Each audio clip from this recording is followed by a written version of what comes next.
So,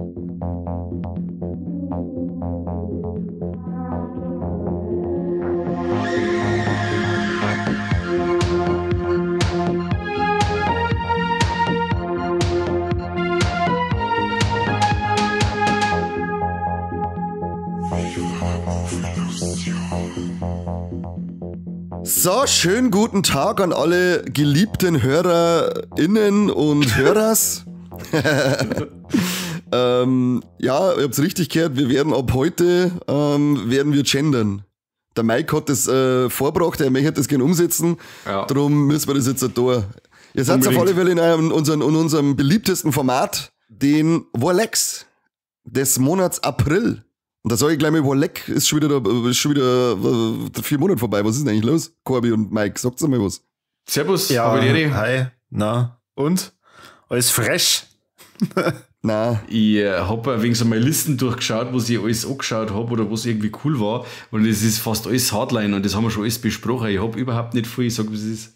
Ich glaube, dass mir in der Historie dieses Podcasts noch nie so extrem Hardline-lastig waren wie in dem Jahr. Das stimmt. Sehr präsent. Ja, brutal präsent. Für das war aber, es hat dann also erfolgreich wie noch nie zuvor. Also irgendwo muss das zusammenhängen. Stimmt. Also ich hoffe, dass der Flo in die Kommentare schreibt, Jungs, macht's weiter so. Nächstes Jahr wird noch geiler, noch besser. Wahrscheinlich gibt's dann ein Quartal, da geht's nur ums Hardline. Nur noch. In ein ganz Quartal, wo man Beschwerdemails vorlesen, die der Flo gekriegt hat. Ja, ansonsten, wir haben ja schon für die entsprechende Stimmung gesorgt hier in die Warlex, dadurch, dass wir zu spät angefangen haben. Das kriegt ja der Hörer draußen nicht mit, aber es sollte es wissen. Der Hörer schon, aber eben, der ein oder andere wird sich fragen, warum ist da so ein aggressiver Unterton? Ja, also vor allem bei Mike, der ist richtig wütend. Der ist richtig wütend. Stocknarisch bin ich. Aber der Corby hat sich frechheit besessen, dass er 10 Minuten spät kommt und diese Sitzung hier eröffnet. Wahnsinn. Weil des deutschen Pünktlichkeit ist 5 Minuten vor der Zeit und nicht irgendwie 10 Minuten später und da komme ich angeschissen und sage, ja, ich bin aber ein wenig später halt. Ja, aber laut Knicke ist es früher und genau pünktlich kommen wir aufdringlich. Unhöflich. Nein, das stimmt nicht. Unhöflich, doch. Genau. Das habe ich auch schon so oft gehört. Das wurde geändert. Wann, wo? Sag mal schick mal den Link, du Schwanz. Na, sag mal, das ist keiner schicker. Schick jeder dann. Ja, das muss ich sagen. Wie heißt das Buch? Knigge jetzt erst recht. Ja, 4.0. Drum 10 Minuten nach der Zeit ist viel besser. Wenn ich zu meinen Kundschaften komme, bin ich grundsätzlich 5 Minuten vorher dort und dann sagen die, hey, das bin ich gar nicht gewohnt, dass Handwerker so pünktlich sind und die sind immer zufrieden. Und deswegen ist es immer gut. Also es hat doch keiner gesagt, ich finde das aufdringlich, wenn ich 5 Minuten früher dran bin. Sage ich immer. Wenn ich den Telefon sehe, 5 Minuten vor der Zeit, dann sage ich sofort. Das geht bei dir gar nicht, weil du bist immer eine Viertelstunde spät, immer. Ja, ich meine, wenn der Handwerker zu mir kommt, 5 Minuten vor der Zeit, wenn ich den Telefon sehe, dann bleibe ich erst eine Viertelstunde liegen, bevor ich aufstehe und aufmache. Nein, also du blöde Sau, wir haben eine Zeit ausgemacht. Das ist aber schon klar, dass du mir heute geschrieben hast, dass ich zu dir kommen soll und irgendwas managen, oder? Du weißt genau, ich werde niemals kommen. Ja, du zählst ja bei mir nicht als Handwerker. Ach so, ich zähle nicht als Handwerker, das ist nein, cool. Du bist ja dann mein Brathahn, der vorbeikommt, auf ein bisschen Klaufkalasch und nebenbei ein wenig was arbeiten. Okay. Die besten Kani-Termine sind die, wo er dann 20 Minuten später anruft und sagt, war das heute? Das habe ich aber schon lange nicht mehr gehabt mit ihm. Ich auch nicht, ne? Ich sage ja, das sind die Besten. Die sind schon ein bisschen her. Mittlerweile, da ist er schon pünktlicher. Aber wir wollen jetzt hier nicht die ganze Zeit... jetzt blöd ist, dass er unseren Gruppenkalender hernimmt. Und dann habe ich gesagt, was, wir nehmen heute auf, was für ein Thema ist denn du? Was? Ja, was für ein Podcast? Okay, willst du dieses Fass aufmachen? Willst du? Das Fass ist schon lange geöffnet. Okay, na gut. Das schlägt dem Fass doch den Boden aus. Deine Unfähigkeit. Ich glaube, dass das die Büchse der Pandora ist. Fast 4 Jahren Podcast-Geschichte habe ich am Kane erklärt, wie der fucking Google-Kalender funktioniert. Ja, den brauchen wir nicht. Mit dem, wo wir nur wieder scheiß Probleme haben. Nein, gar nicht. Das funktioniert hervorragend. Time Tree, einwandfrei, alles funktioniert. Ja. Ach, so ein Bullshit.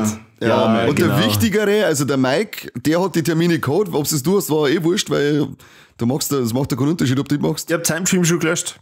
Ja. Also, gut, dann weiß ich jetzt nicht genau, wer gewonnen hat. Das wirst du dann schon sehen, wenn wir das nächste Mal zu dritt zusammenkommen und mir sacken wir die zu zweit. Ja, diese Drohungen. Immer diese leeren Drohungen. Nein, gestangelt wirst. Mike, weißt du noch, was Stangen ist? Ja, ich weiß. Passt, das machen wir. Korbi wird gestangelt. Jetzt halt Ruhe. Lasst uns doch bitte über Filme reden. Wie war das? Es ist ja bald Weihnachten. Nein, das ist langweilig. Immer dieser Nerd-Scheiß. Ich möchte lieber über Autoschrauber reden. Okay, versuch's. Ich habe jetzt bei meinem Golf TÜV ist fällig. Jetzt haben wir Kotflügel ausgewechselt, habe ich Rostlöcher drin gehabt. Und jetzt haben wir es gewechselt. Und wie heißt denn die? Domlager haben wir gewechselt. Kennst du? Nein. Ja, nicht. Weil mich einer gerade mir irgendwas davon verzeiht und hat so versucht zu mir erklären. Ich habe gesagt, ja, was kostet das? So und so viel. Ja, dann mach's halt einfach. Da hab ich neulich eine Diskussion gehabt, dass wenn ihr Rechnung kriegt, wo da steht, die Bremsscheiben sind ausgewechselt worden, ich darf nie im Leben draufkommen, das zum Kontrollieren. Ob die wirklich ausgewechselt sind, ja, ne? schon. Der kann bei mir aufschreiben, was er möchte. Ich sage einfach, ja. Mir ist jetzt so gegangen mit der Katz. Wir haben unsere Katz kastrieren lassen. Bremsscheiben gewechselt bei der Katz. Ich wollte auch gerade sagen. Und ich hab nichts gesehen. Dann hat's geheißen, ja, das ist innen gnad, da feit sie nix. Schau ich die Eier so, denke ich mir, ich seh nix. Die kann mir jetzt alles verzeihen, ich habe jetzt, weiß ich was hat meine Frau zahlt, 130 € für den sein Beidel zwicker, vermeintlich. Der noch da ist. Der noch da ist, also. Ich gesagt, wenn 130 € zahlt, dann merke ich, dass der Sack weg ist. Ist mir scheißegal, wo ist das vernatzt, aber der Sack ist weg. Haben wir uns da. Sonst mach ich selber daheim. Also so viel zum Thema Nachvollziehbarkeit. Also wie ich hab zu meiner Frau gesagt, also das Ding kann immer noch intakt sein und wir darf es nicht mitkriegen. Ja, bring halt mal irgendwo hin zum Decker und schau, was passiert. Ja, genau, das war dann wieder das. Und dann haben wir 12 Katzel da, die wir irgendwo hinbringen müssen. Ja, bei euch am Land draußen, da wirft man die doch noch, oder? Hallo. Die tust in den Sack rein und dann ins Wasser. Im Bach, oder? Tom und Jerry habt ihr sicher gesehen, gell? Die Geschichte hast du mir verzeiht. Heute schon mal verzeiht, wo keiner Podcast verstanden hat damals. Ja. Oh Gott. Im Ich kann mir Podcast. jetzt wieder Flashbacks auf. So, und an alle Hörer sucht die Folge, wo er das verzeiht hat. Ja, das ist in der Beschreibung steht, wann das war. Bist du bitte? Nein, tut's nicht. Nicht? Also, Entschuldigung. Also außer der Kali sucht das aus. Ich tue es sicher nicht. Ja, das wird jetzt ein Suchspiel. Wer es schafft, bis zu den nächsten Lex, dass er es findet, der kriegt, was ist denn dann? Dann ist es Mai. Dann kriegt er nichts.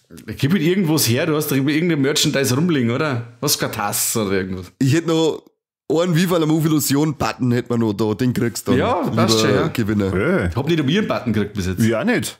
Weißt du, wir kriegen Alle. nur Rechnungen. Ja.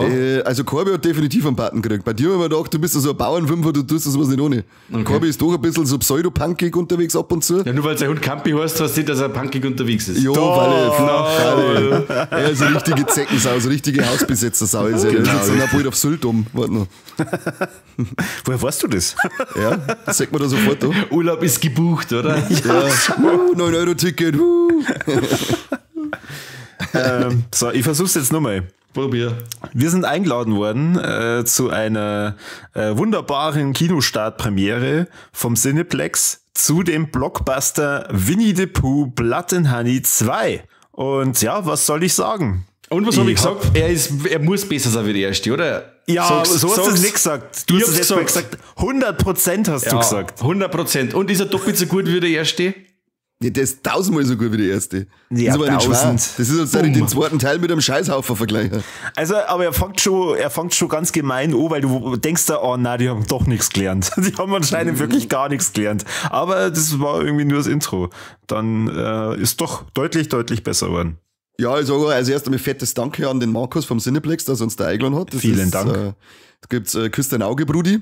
Wenn sie ihm wieder, vorausgesetzt im Auge geht's wieder gut, Markus, aber wenn es ihm gut geht, dann gibt's Küsschen aufs Auge. Bei sowas ist man immer stolz, wenn man an der Kasse steht und sagt, ja, für Puh-Bär. Ach, die Presse ist da, ja. Wow. Ja, klar. Wir haben nämlich einen Presseausweis oder einen Presseauftrag und also wir sind da richtig Business, ist das richtig Business. Aber Puh ist auf alle Fälle, er nimmt sie, also der zweite Teil er nimmt sie immer noch sauber zu ernst, aber ich glaube, das haben sie umrissen, dass er sie immer noch zu ernst nimmt und lockern das so alle 6,34 Minuten mit irgendeinem krassen, übertriebenen Kill auf. Jetzt fällt das nicht mehr so ins Gewicht wie beim ersten Teil und darum verzeiht mir ihm das auch. Und da ist zwar immer noch ein bisschen Potenzial zum Ausschöpfen in meinen Augen, was Effekte und Masken und so angeht, Aber mit Teil 3 oder mit dem richtigen Puniverse können sie uns ja dann sagen, wo der Butler muss. Halt. Sehr geil. Mit sowas habe ich gerechnet. Oder mit Bambi Reckoning oder mit Mickey Mouse oder was auch immer da jetzt alles kommt. Peter Pan, Neverland Nightmare. Was alles in die Credits dann gespoilert wurde. Also das hat schon ziemlich geil ausgeschaut, was die da planen. Das Beste waren die Credits mit den Namen. Ja. Und dann einfach so mal so 10 Minuten lang oberlauft Raver. Oh, ist das einer von den Filmen, die auf einem Rave spielen, wo dann alle sterben, oder was? Mann, super, jetzt hast du die Hälfte vom Film verraten. Ja, das ist ja aber jetzt 1 und 1 zusammenzeit. Das ist ja fast wie bei dem Sweatshop, oder, Conny? Da warst du ja so. Aber das ist ein Rave, der mir da hier alle über den Knockert. Geil. Was keinen interessiert, mir ist es ja gleich aufgefallen, dass zwar der Winnie Pooh der gleiche ist, aber der Christopher Robin anders besetzt wurde. Dann habe ich mir gedacht, ach Kim, die Hauptrolle jetzt im ersten Teil war doch gar nicht so schlimm, dass man den dann auf einmal gar nicht nochmal wieder besetzt, aber das wird dann auch innerhalb vom Film aufgeklärt. Wow. Mhm. Also bleibt sitzen, regt sich nicht so auf, dass sagt, was, das ist nicht mein Christopher Robin und geht auf den Kino rein. Not my Robin. Aber der Ding, der Pooh, der wegen abgenommen, habe ich mir gedacht. Ja, schon. Das ist nicht mehr so, das passt mir nicht. Pooh muss ein kleiner Fettsack sein. Und außerdem passt es mir immer noch nicht, dass er Hosen noch hat. Der Pooh hat keine Hosen noch. Ja, der Tiger ist auf jeden Fall auch cool, die Eule ist brutal. Ich hab ganz vergessen, dass bei Winnie Pooh eine Eule da ist und hab mich die ganze Zeit gefragt, seit wann war denn bei Winnie Pooh ein Geier? Aber ja, es soll ja Eule sein, ja. Heißt der nicht sogar Schuhu oder so? Ich weiß gar nicht mehr. Na, Eule. Also im Deutschen heißt die einfach nur Eule. Eule, okay. Ich weiß schon, lame, aber lame, es hat doch einiges gehabt. Vielleicht, wenn wir noch ganz kurz die Ts bewerten. Ich kann mich nur an... Also ein T auf alle Fälle, Titten sind fett am Start. Und ich glaube, irgendein totes Viech hat man auch gesehen. Ja, da bin ich jetzt auch gerade spekulieren. Pimmels auch gesehen. Nein, ist nicht gepimmelt. Keine Trompete. Ja. Keine Trompete. Aber da darf uns, also Markus Cineplex darf uns da gern jederzeit öfter einladen und auch selbst öfter machen. Es war richtig geil, wenn da mehr so richtig geile, blutige Hammen laufen hatten. Wenn man da so ein kleines, in Anführungszeichen, nehmen wir es jetzt einmal Genre-Event aufzicken kann. Weil, ja, Pooh ist jetzt der zweite. Gern gefeatured von uns.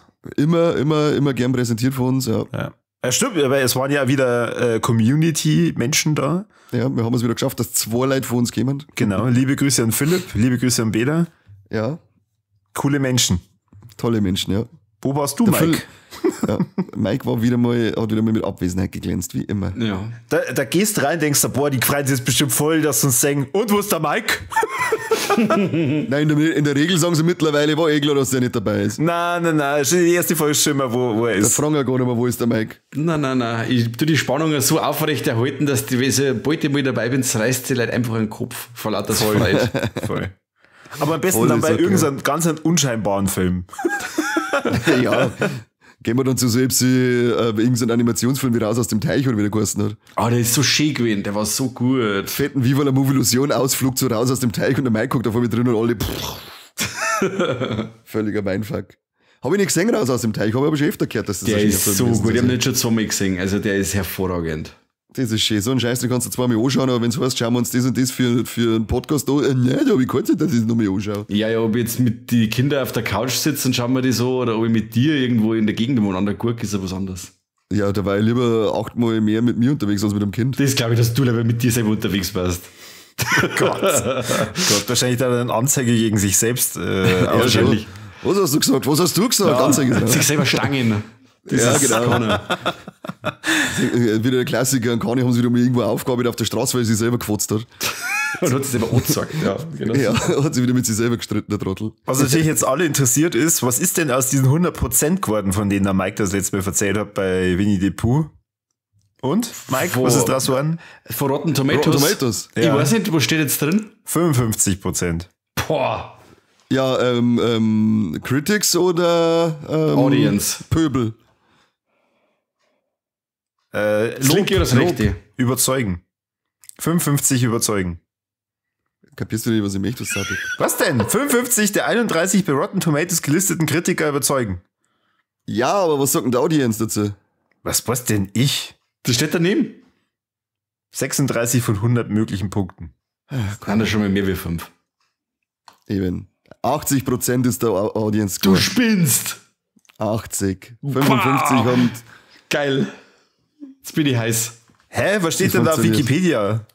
Ja, aber wer schaut denn? Dafür was sitzen die Rotten Tomatoes Seiten, du Vollidiot. Ach, da geh doch nicht drauf, da trau ich nicht drauf, das heißt Rotten Ja, Tomatoes. das ist wieder irgend so ein Virus-Link. Ist das Ja, wieder. bestimmt. Ich frage mich immer, warum das da reingeschrieben wird. Ganz komisch. Frag mich Ja. nicht. Ding ist auch ganz stark, sehe ich gerade nebenbei. Rebel Moon Part 2 hat 15%. 15. Das ist nicht gut, oder? Wow. Der Audience Score ist zwar bei 51, das ist einfach nur Zahl und die Zahl umdreht. Hat das von euch schon mal irgendjemand einen Teil von den 2 Dingen gesehen? Nein. Ja, den ersten habe ich mal ein bisschen laufen lassen, aber also das ist, glaube ich, an Snyder sein schlechtestes Werk bisher. Okay. Also mir hat das richtig genervt. Mir hat die Hauptdarstellerin genervt, mir hat alles drumherum genervt. Also ich war nur genervt, den ganzen Film bin ich da gesessen, nerv. Okay. Wie bei dem Little Arbeit nervt. Gutes Lied. Voll, der Eichkind Beste. In dem Moment, wo es geheißen hat, da kommt noch eine längere Fassung oder so, war das für mich eigentlich erledigt, dass ich mir das jetzt gleich anschaue. Ja, nachdem ich die normale Fassung gesehen habe, ist für mich erledigt, dass ich mir von dem Scheißdreck eine längere Fassung anschaue. Ja, aber das soll ja anders sein, oder? Irgendwie. Keine Ahnung.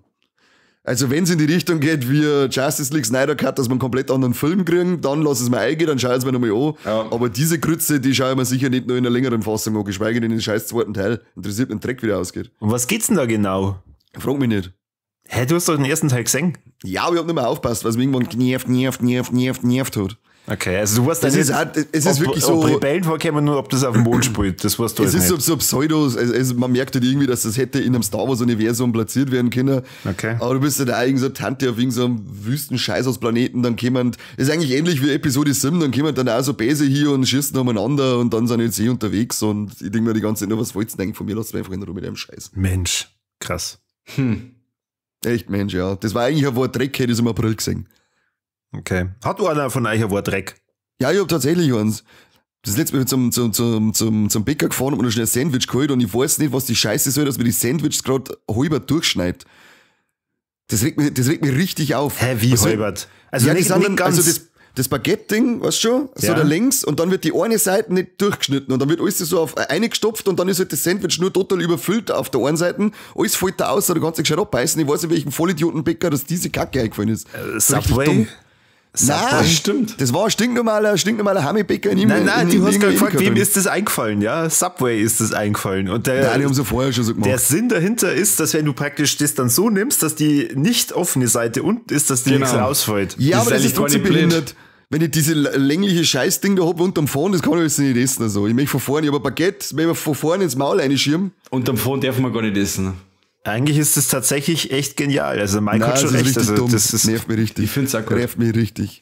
also für uns ist das aber leck. Und wir sind zu ich zweit. bin der Subway heute noch dankbar. Ja, halt sich euer Maul. Ist jetzt auch nicht so ein Subway. Sonst, oder Döner, schneide mir einen Döner ganz durch, was da passiert. Ja, das ist jetzt anders. Der hat eine schöne runde Form, den kann ich links und rechts schon nehmen und reinbeißen. Aber nicht so ein längliches Baguette-Sandwich. Nicht vom Subway jetzt, sondern die vom Bäcker. Und da Aber ist, da beim ist so Subway Witz. stellst du die nicht. Nein, beim Subway tatsächlich nicht. Weil das ist dann noch nie aufgefallen ist, Da richtig? funktioniert es ja besser. Es funktioniert nur bei denen, weil da haben sie diese fetten Tomatenscheiben drin und das hängt dann alles vorn nur mal um die Hälfte vom Sandwich aus, kannst du überhaupt nicht essen. Erst mal friese einen Salat und dann friese erst der Semi. Wow. Hast du das dem Bäcker gesagt? Ich hab ihn angespuckt und bin gegangen. Wie man Einfach- das halt so tut. Okay, gut, aber mit dem Sandwich, oder? Ja, das weil- ist meins. Das hab ich ganz gestern hab ich gesagt, das zahle ich nicht, weil das war nicht gescheit aufgeschnitten. Wie man es halt so tut. Es war zu frisch. Ja, das ist für mich ein Wort Dreck. Ich flippe aus, ich kaufe in keinem Hammelbäcker mehr ein Sandwich, der nicht zusammenbringt, dass er seine Scheiße auseinanderschneidet.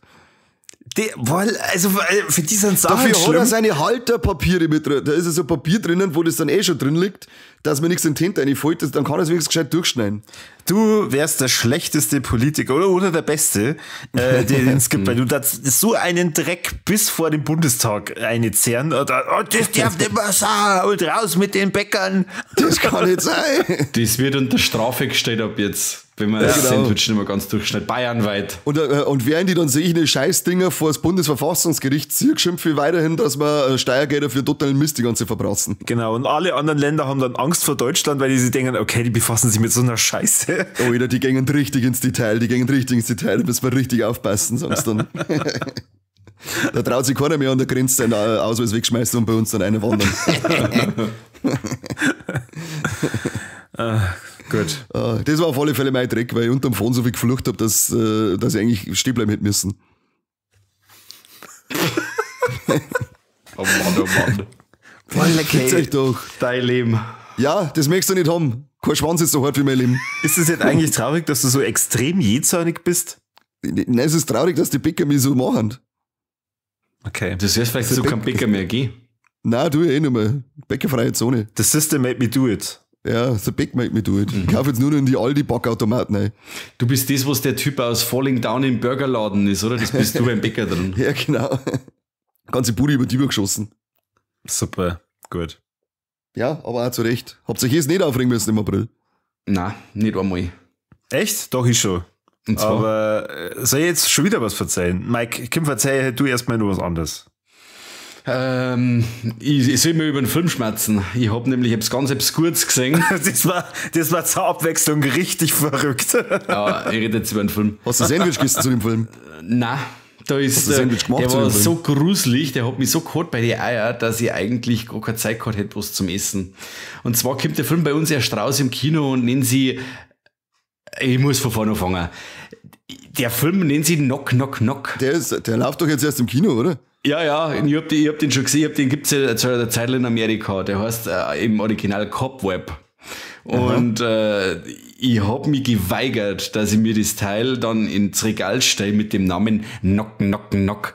Da habe ich mir gedacht, verleih fick die ins Knie, das geht gar nicht. Also so ein Titel, weil Cobweb finde ich eigentlich ziemlich cool, den Titel, und da habe ich gesagt, nein, und mein innerer Monk verbietet mir, dass ich mir sowas ins Regal stelle. Das habe ich mir leider dann importieren müssen.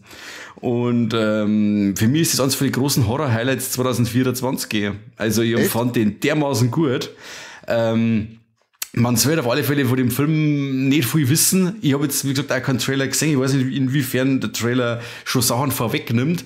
Aber der Film führt die ganze Zeit auf irgendwelche Fährten, die er dann wieder über den Haufen schmeißt und dann wieder eine ganz andere Richtung einschlägt. Da geht es quasi darum, dass ein junger Bursche, das wäre dann so 8 oder so, der wird in der Schule cancelled und dem geht's einfach nicht gut. Daheim, die Eltern sind zwar totale Psychos, sehr unsympathische Leute, unter anderem der Anthony Starr aus The Boys und Banshee, genau, der Homelander. Die zwei, du sagst das, wie die mit dem Burm umgehen und was die mit dem machen, und sagst die ganze Zeit, echt stimmt irgendwas nicht, das hat's total gestört. Und eines Nachts hört der Bur dann ein Klopfen 3-mal, deswegen heißt der Film Knock, Knock, Knock. Also ist es dann dieses Mal gar nicht so abwegig. Ja, aber es ist scheiße. Das ist scheiße. Was gefällt dir besser, Knock, Knock, Knock oder Cobweb, es klopft 3-mal? Dann lieber Cobweb, es klopft 3-mal, weil lieber kann ich mir das am Beititel leben, den wo ich nie hernehme, weil ich sage ja nicht Braindead, der Zombie-Rasenmäher, ich sage ja den Zombie-Rasenmäher-Mann, ich sage ja auch immer nur Braindead und fertig. Wie war's, wenn das heißt, wenn der Cobweb 3-mal klopft, war das auch noch okay? Nein, weil der Cobweb klopft ja nicht. Ach so ist er nicht. Ja, krass, gespoilert. Nein, ich hab gar nichts gespoilert. Also, auf jeden Fall. Was hat der Seth Rogen mit dem Film zum tun? Der hat nur produziert. Money. Ja, also er ist nicht zum Lachen, also wenn du auf das hier angespielt hast. Also der ist ein totaler humorloser Bastard. Und also wie gesagt, du kriegst ganz viele verschiedene Fährten vorgesetzt, du kommst nie drauf, mehr hätte ich fast behaupten.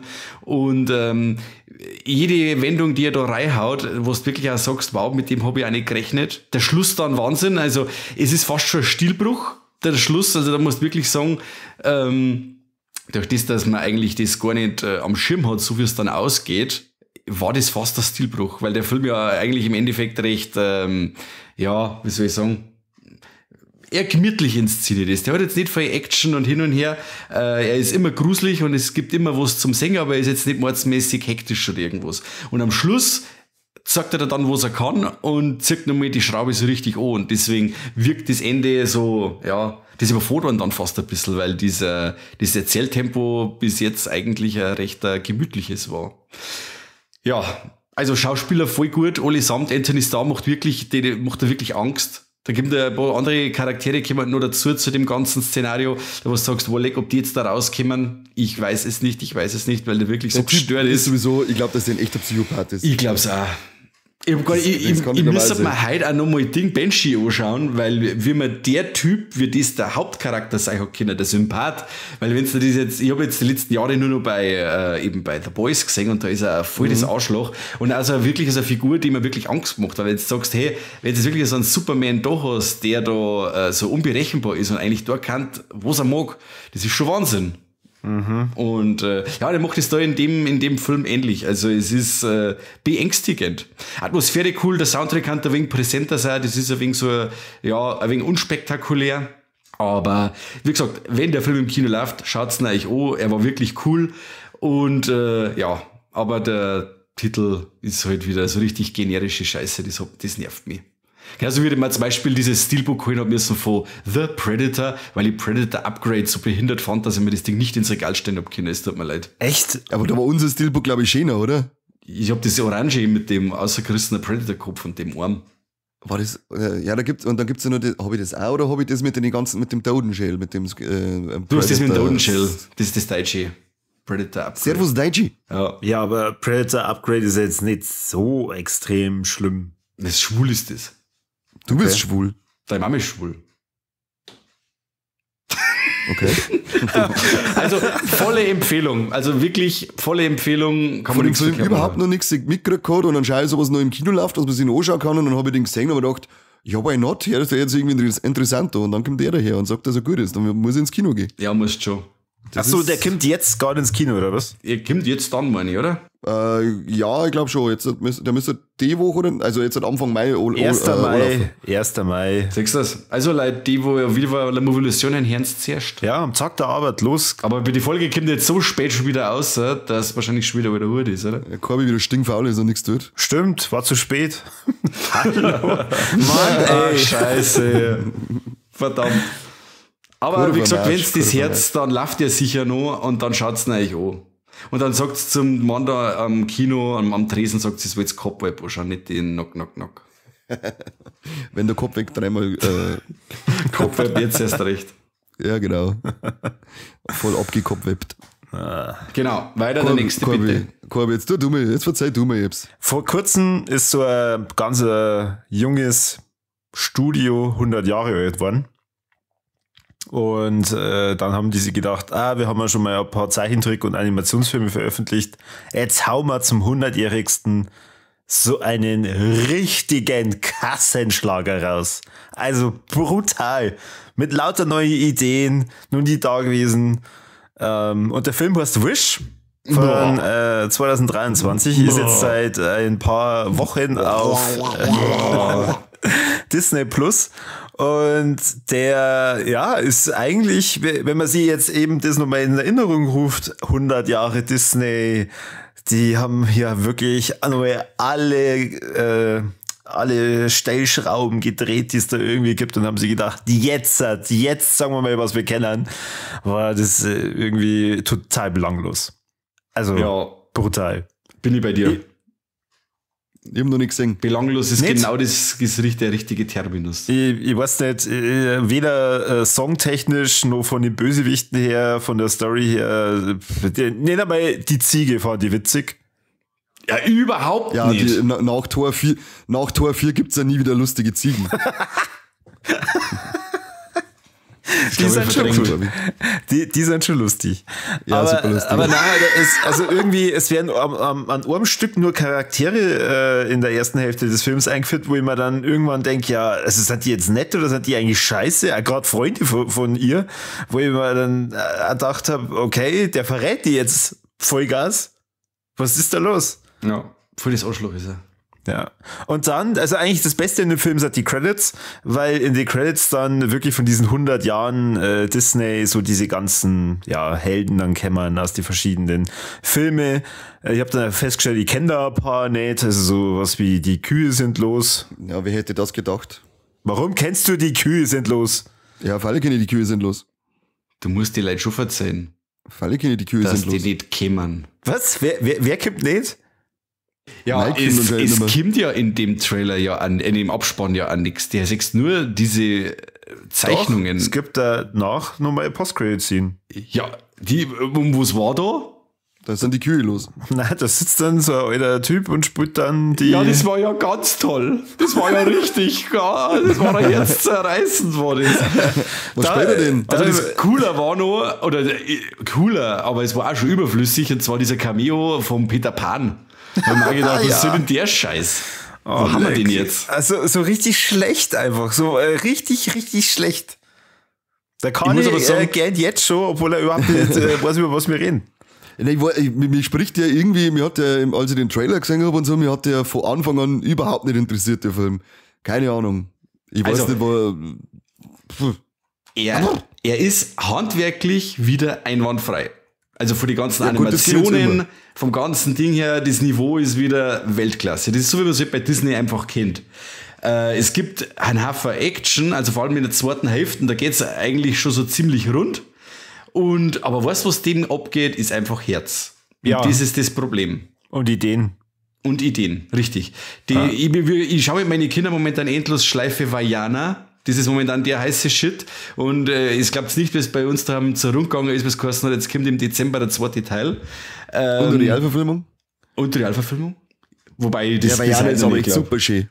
Vajana ist Wahnsinn in allen Belangen. Ja, in allen Belangen. Schöne Liedl, schöne Geschichte, schöne Figuren. Da bin ich in der Sneak Preview drin gesessen und da habe ich mir gedacht, oh na, bitte kein Film, wo gesungen wird. Und dann beim ersten Lied habe ich mir gedacht, hoffentlich bist du am Stuhl gestanden, oder? Hoffentlich sieht gerade keiner, dass ich mich schon irgendwie freue. Ja.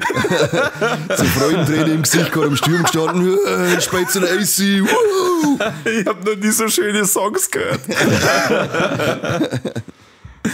Ja. Und ich war schon auf einem Gutterlags-Konzert. Ich fand ihn wirklich am Anfang so krass zerfahren, also dass ich überhaupt nicht gewusst habe, auf was wollen sie jetzt eigentlich hinaus. Das war schon fast wie ein Christopher Nolan-Film. Und dann in der zweiten Hälfte fand ich, da hat es dann einen Haufen Action gegeben. Da waren dann ein paar Schauwerte da, wo ich gesagt habe, ja, und auch der Base, wie er dann Base geworden ist und so, oder der Gute, wie er Base geworden ist, so. Am Schluss habe ich dann wieder mehr Spaß gehabt, muss ich sagen. Aber dieser Anfang, da die erste Hälfte, ich weiß es auch nicht. Also sehr durchwachsenes Ding. Sehr, sehr durchwachsen. Ja, also ich möchte dir mal erklären, um was da geht, weil... Brauchst nicht. Das ist zu kompliziert. Es ist zu belanglos. Wie hieß denn der Disney-Film, der davor rausgekommen ist, da mit der Schildkröte, wo es doch da im Inneren da umeinander... ja. Da, wo du gesagt hast, Mike, das ist ja schon fast Lovecraft-mäßig. Lovecraft-mäßig, genau. Nicht World Beyond oder so, oder? Nein, World Beyond ist es oder? nicht. Was ist das? Nein. World Beyond ist eine andere. Sicher? Das ist doch das, wo tatsächlich mit Homosexualität in einem Disney-Film Ja, oder World Beyond war der mit dem George Clooney. Ach ja. Da wo der George Lucas auch vorkommt. Okay, das weiß ich jetzt nicht mehr. Das ist die beste Stelle im Film. Ist der George Lucas vorgekommen bei World Beyond? Ja, schon. Der wird, glaube ich, sogar angefahren. Ich glaube, der kann halt nicht. Oh Gott, ich muss mir den Film schauen. Du lügst doch, wenn du Fotzen aufmachst. Ja, aber wie hieß jetzt der Film? Ich weiß jetzt nicht mehr. Ich weiß nicht mehr, da gab es noch den Onward, gab's noch. Der war nicht schlecht. Der war mit den Monster. Ja, der war nicht schlecht. Aber wie hat jetzt der andere Hami-Film geheißen? Tja, gut, dass wir ein Filmpodcast sind. Ja, aber man kann sich jeden Scheißtrick merken. Wir schauen ja nur erwachsene Filme an, wir schauen so einen Kinderkäse nicht. Das ist ja das. Das ist ja das, ich bin ja schließlich nicht 5. Wenn ich mir den Scheißtrick anschaue, kann man gleich als nächstes Zapfhall als Medizin hin, weil ich offensichtlich 4 bin. Wo bleibt denn da der Spaß? Die sind ja voll klar. Boah, du musst da mal einen Zapfhall geben, das ist so unangenehm, da möchtest du dir die ganze Zeit bei deinen Kindern entschuldigen, weil ich möchte das Strange World. Strange World. Strange World. Ja. Gut, dass der Korb jetzt reingerätscht ist, das waren schlimme Witze geworden. Nein, gut, passt. Aber der war besser, also der war um Welten besser. Ja, aber wenn man jetzt da mal guckt, Vajana, Aber der hat mir schon nicht so gefallen. Vajana und Sumania waren 2016. Es ist schon lange Beide? her, ja, es ist schon lange her, dass da mal auch was Gutes gekommen ist. Ja, je nachdem, der hat zwar Mike jetzt überhaupt nicht gefallen, aber ich fand den Red zum Beispiel sehr gut. Oh Gott. Das ist ein Pixar-Film. Ja, ist mir wurscht, wir vermischen das jetzt gerade alles. Nein, wir vermischen das nicht. Ja, also ich rede Ja, grad, gerade er, da jetzt so, als da der alles klar halten. Pixar ist keine 100 Jahre alt. Was? Pixar ist keine 100 Jahre alt, aber Disney. Du bist 100 Jahre alt. Also, ich muss schon sagen, sie hätten sich vielleicht das einfach sparen sollen, dass am Anfang das nur mal so hoch aufpluschen mit dem, wir sind jetzt 100 und schaut's mal, wie geil wir sind. Dann wäre es wahrscheinlich, ja, okay gewesen. Hätte ich gesagt, hey, ich hab Wish gesehen. Dann war der Fall nicht so krass gewesen. Ja. Hat das 100-jährige Jubiläum bei dir sehende Erwartungen geschürt? Der Film hat das gemacht. Alter. Na wirklich. Es kommt am Ende von den Alter Credits Schwede. mit Absicht nochmal hier sämtliche Filme, die sie Also jemals Mike- produziert haben. Merkt er, wenn du einen Korbi mal kurz vor deinem Geburtstag eine Geschichte verzeihst, dann sag nicht davor, dass du Geburtstag hast, gell? Das Okay. flippt er voll aus. Wenn die Geschichte nicht überzeugen Die kann. haben, also jetzt nochmal, so Korbi wird jetzt am 40 und jetzt war es jetzt mit das und ja, das gibt's ja nicht. Da verzeiht er, dass er 40 wird und dann kommt so eine Scheißgeschichte. was denn? Aber wenn wir schon bei Disney sind, Aber ich finde, Disney das hat ist was schon Gutes enttäuschend. gemacht. Ich finde, das ist schon enttäuschend. Ja, es ist ja okay. Ich darf den so gerne in den Arm nehmen. Wen? Disney? Na, die. Mich? Na bitte Ja, weil es nicht. die wirklich mitnimmt, wenn man das jetzt so anschaut. Ich hasse die so voll. Ich hasse die so Nimmt die voll. wirklich mit, dass wir mit 100 Jahren dann eine sehende Geschichte machen. Weißt du, ich wollte jetzt hier mit euch drüber reden und was ist euer Lieblings-Disney-Film? Und dann hätten wir da noch ein bisschen drüber geredet, aber na, Also jetzt gerade eigentlich von ein Ding, dir will es keiner wissen. mit Alle, wem, alle wollen es wissen. mit wem hab ich eigentlich letztes Mal geredet über Paddington, der wo gesagt hat, er hat noch nie einen gesehen. War das du, Conny? Das war ich. Hast du nicht schon gesehen? Nein, so lange ist es ja nicht her, dass wir drüber geredet haben. Das glaube ich war Ja, aber gestern. du sollst eigentlich heimfahren und dann den gleich anschauen, wenn ich dir was empfehle. Ja, wenn du was empfiehlst, dann schau ich, dass ich das ganz schnell vergiss. So, was ist jetzt euer Lieblings-Disney-Film? Ein Lieblings-Disney-Film. Puh, das ist Disney, nicht schwierig. Pixar. Das ist schwierig. Taran und der Zauberkessel. Okay. Ich glaube, dass Warte, es lass bei mich mir- raten, wegen diesen Gruselviechern, die dann da kämmern. Taran? Ja, da kämmern doch diese fliegenden Hunde und dann noch die Skelette am Ende. Die Skelette, ja, das ist, weil das ist schon sehr die düstere Phase von Disney. Die war schon, das war ganz krass. Und Da ich war habe doch, was? Da war doch auch die Ding mit der Mickey Maus, wo es, jetzt weiß ich nicht mehr, wie das geheißen hat, wo es zaubert und dann die ganzen Besen sie vervielfältigen und so. Das ist- Mickey der Zauberer. Nein, das war da gab's- Fantasia? Ist das nicht? Fantasia, ja, da gab es dann auch mehrere Geschichten, glaube ich, oder? Wo dann eigentlich so komische Ja, stimmt. Ding und so gekommen ist. Ja, Das war ja. auch ziemlich geil, das Ding. Ja. Also Fantasia ist auch ziemlich krank, ja. Aber kurz, das kam wieder ab. Taran und der Zauberkessel. Ja. Danke. Bei Also euch? bei mir, puh. Ist irgendwie schwierig, aber ich glaube, ich berufe mich dann so auf Nostalgie und damals als Kind war Kapp und Kappa einer von meinen Lieblingsfilmen. Darum, glaube ich, bleibe ich jetzt einfach auf dem. Ist immer nur ein sautrauriger Film. Ja, was auch sehr stark ist, ist Ariel. Ariel ist auch ein super Ariel guter ist Film. Ja. mega. Aber nur das Remake. Hau Der ab. hat nämlich richtig viel Herz, der hat richtig viel Emotionen geschürt. Die Möwe, wenn rappt, das war einfach mal Halt dein das war eine Maul, musikalische halt dein Maul. Offenbarung. Mein Wahnsinn. Gott. Ich schmeiß die aus aus deinem eigenen Podcast. Hey. Also ich muss sagen, so nach die 2000er gibt es schon auch viele, die mir gefallen, aber ich bin da auch eher so ein bisschen nostalgiemäßig und mir gefällt am besten tatsächlich Aladdin. Allerdings auch super gewesen. Ja. Also Hauptsache allgemein die ganzen alten Diven. Ja. Die sind alle geil gewesen. Egal, ob das jetzt, das geht ja schon los mit Pinocchio und Schneewittchen und die 101 Dalmatiner und der ganze Scheiß. Ich finde die ganzen alten Zeichentrickdinger finde ich alle Bernhard geil. und Bianca. Bernhard und Bianca Oberwelt, ja. ja. Küsst im Frosch auch ganz stark. Sehr gut. Der ist Vor kurzem der erst ist zwar nicht gesehen. so, der ist zwar nicht so alt, aber Aber ein auch sehr geil reinrassiger gewesen. Zeichentrickfilm, gell? Ja. Und dann natürlich auch Toy Story ist für mich, der ist zwar dann schon eine Das ist gewesen, Pixar. aber Das ist Pixar. Toy Story. Ja, das hat so Disney hat ihn gekauft. Also ist doch das nicht wurscht. sogar, Disney hat doch das alles gekauft. Ja, aber das geht jetzt zu die ja, 100 Jahre toll, dazu. da müsstest du sagen, dass Star Wars deine Lieblingsfilmreihe von Disney jetzt wird's ist. eng. Na, da schauen wir lieber Kapp und Kappa. Oh, okay. Oder Rebel Moon, das weiß ich jetzt nicht genau richtig. Das war jetzt nicht richtig. Gut. Ja, Entschuldigung. Jetzt haben wir da auch drüber geredet. Ja, aber wir können bei Disney bleiben. Ich habe mir nämlich auf Disney Plus ist letzte Woche die letzte Folge von Shogun rausgekommen.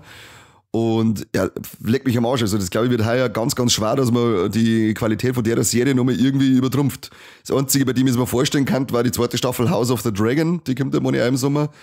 Aber Shogun hat schon, Shogun ist irgendwie so ein bisschen Game of Thrones mäßig, gerade in Japan.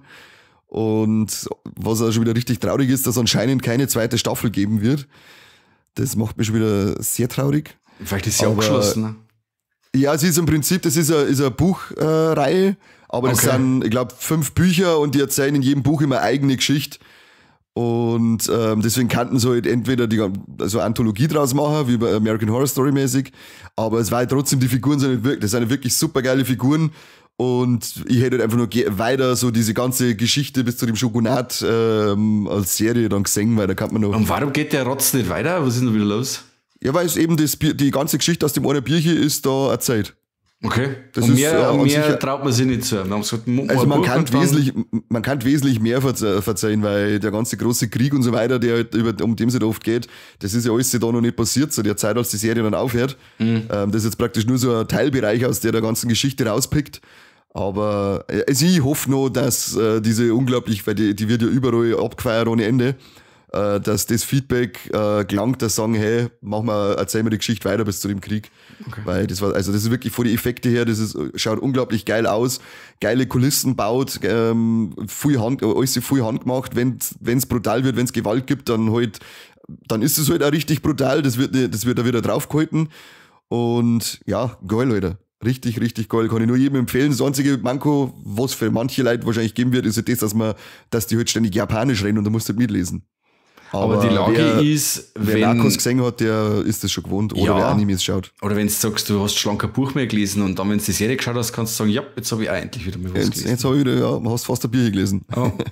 Meine Mama hat übrigens letztes Mal gesagt, weil einer von euch zwei Nasen hat doch erzählt, dass da eine Serie gegeben hat aus den 80er oder so, oder? Ja. Vor dem Shogun. Ja. Genau. Ja. Meine Mama hat gesagt, sie hat das gesehen. Also sie hat das kennt, sie hat das gesehen und da waren sie Folge noch nicht lange heraus. Und dann habe ich es getroffen und hat gesagt, ja, Corby hat recht. Hat sie gesehen. Bam. Corby reißt gerade hinter auf die.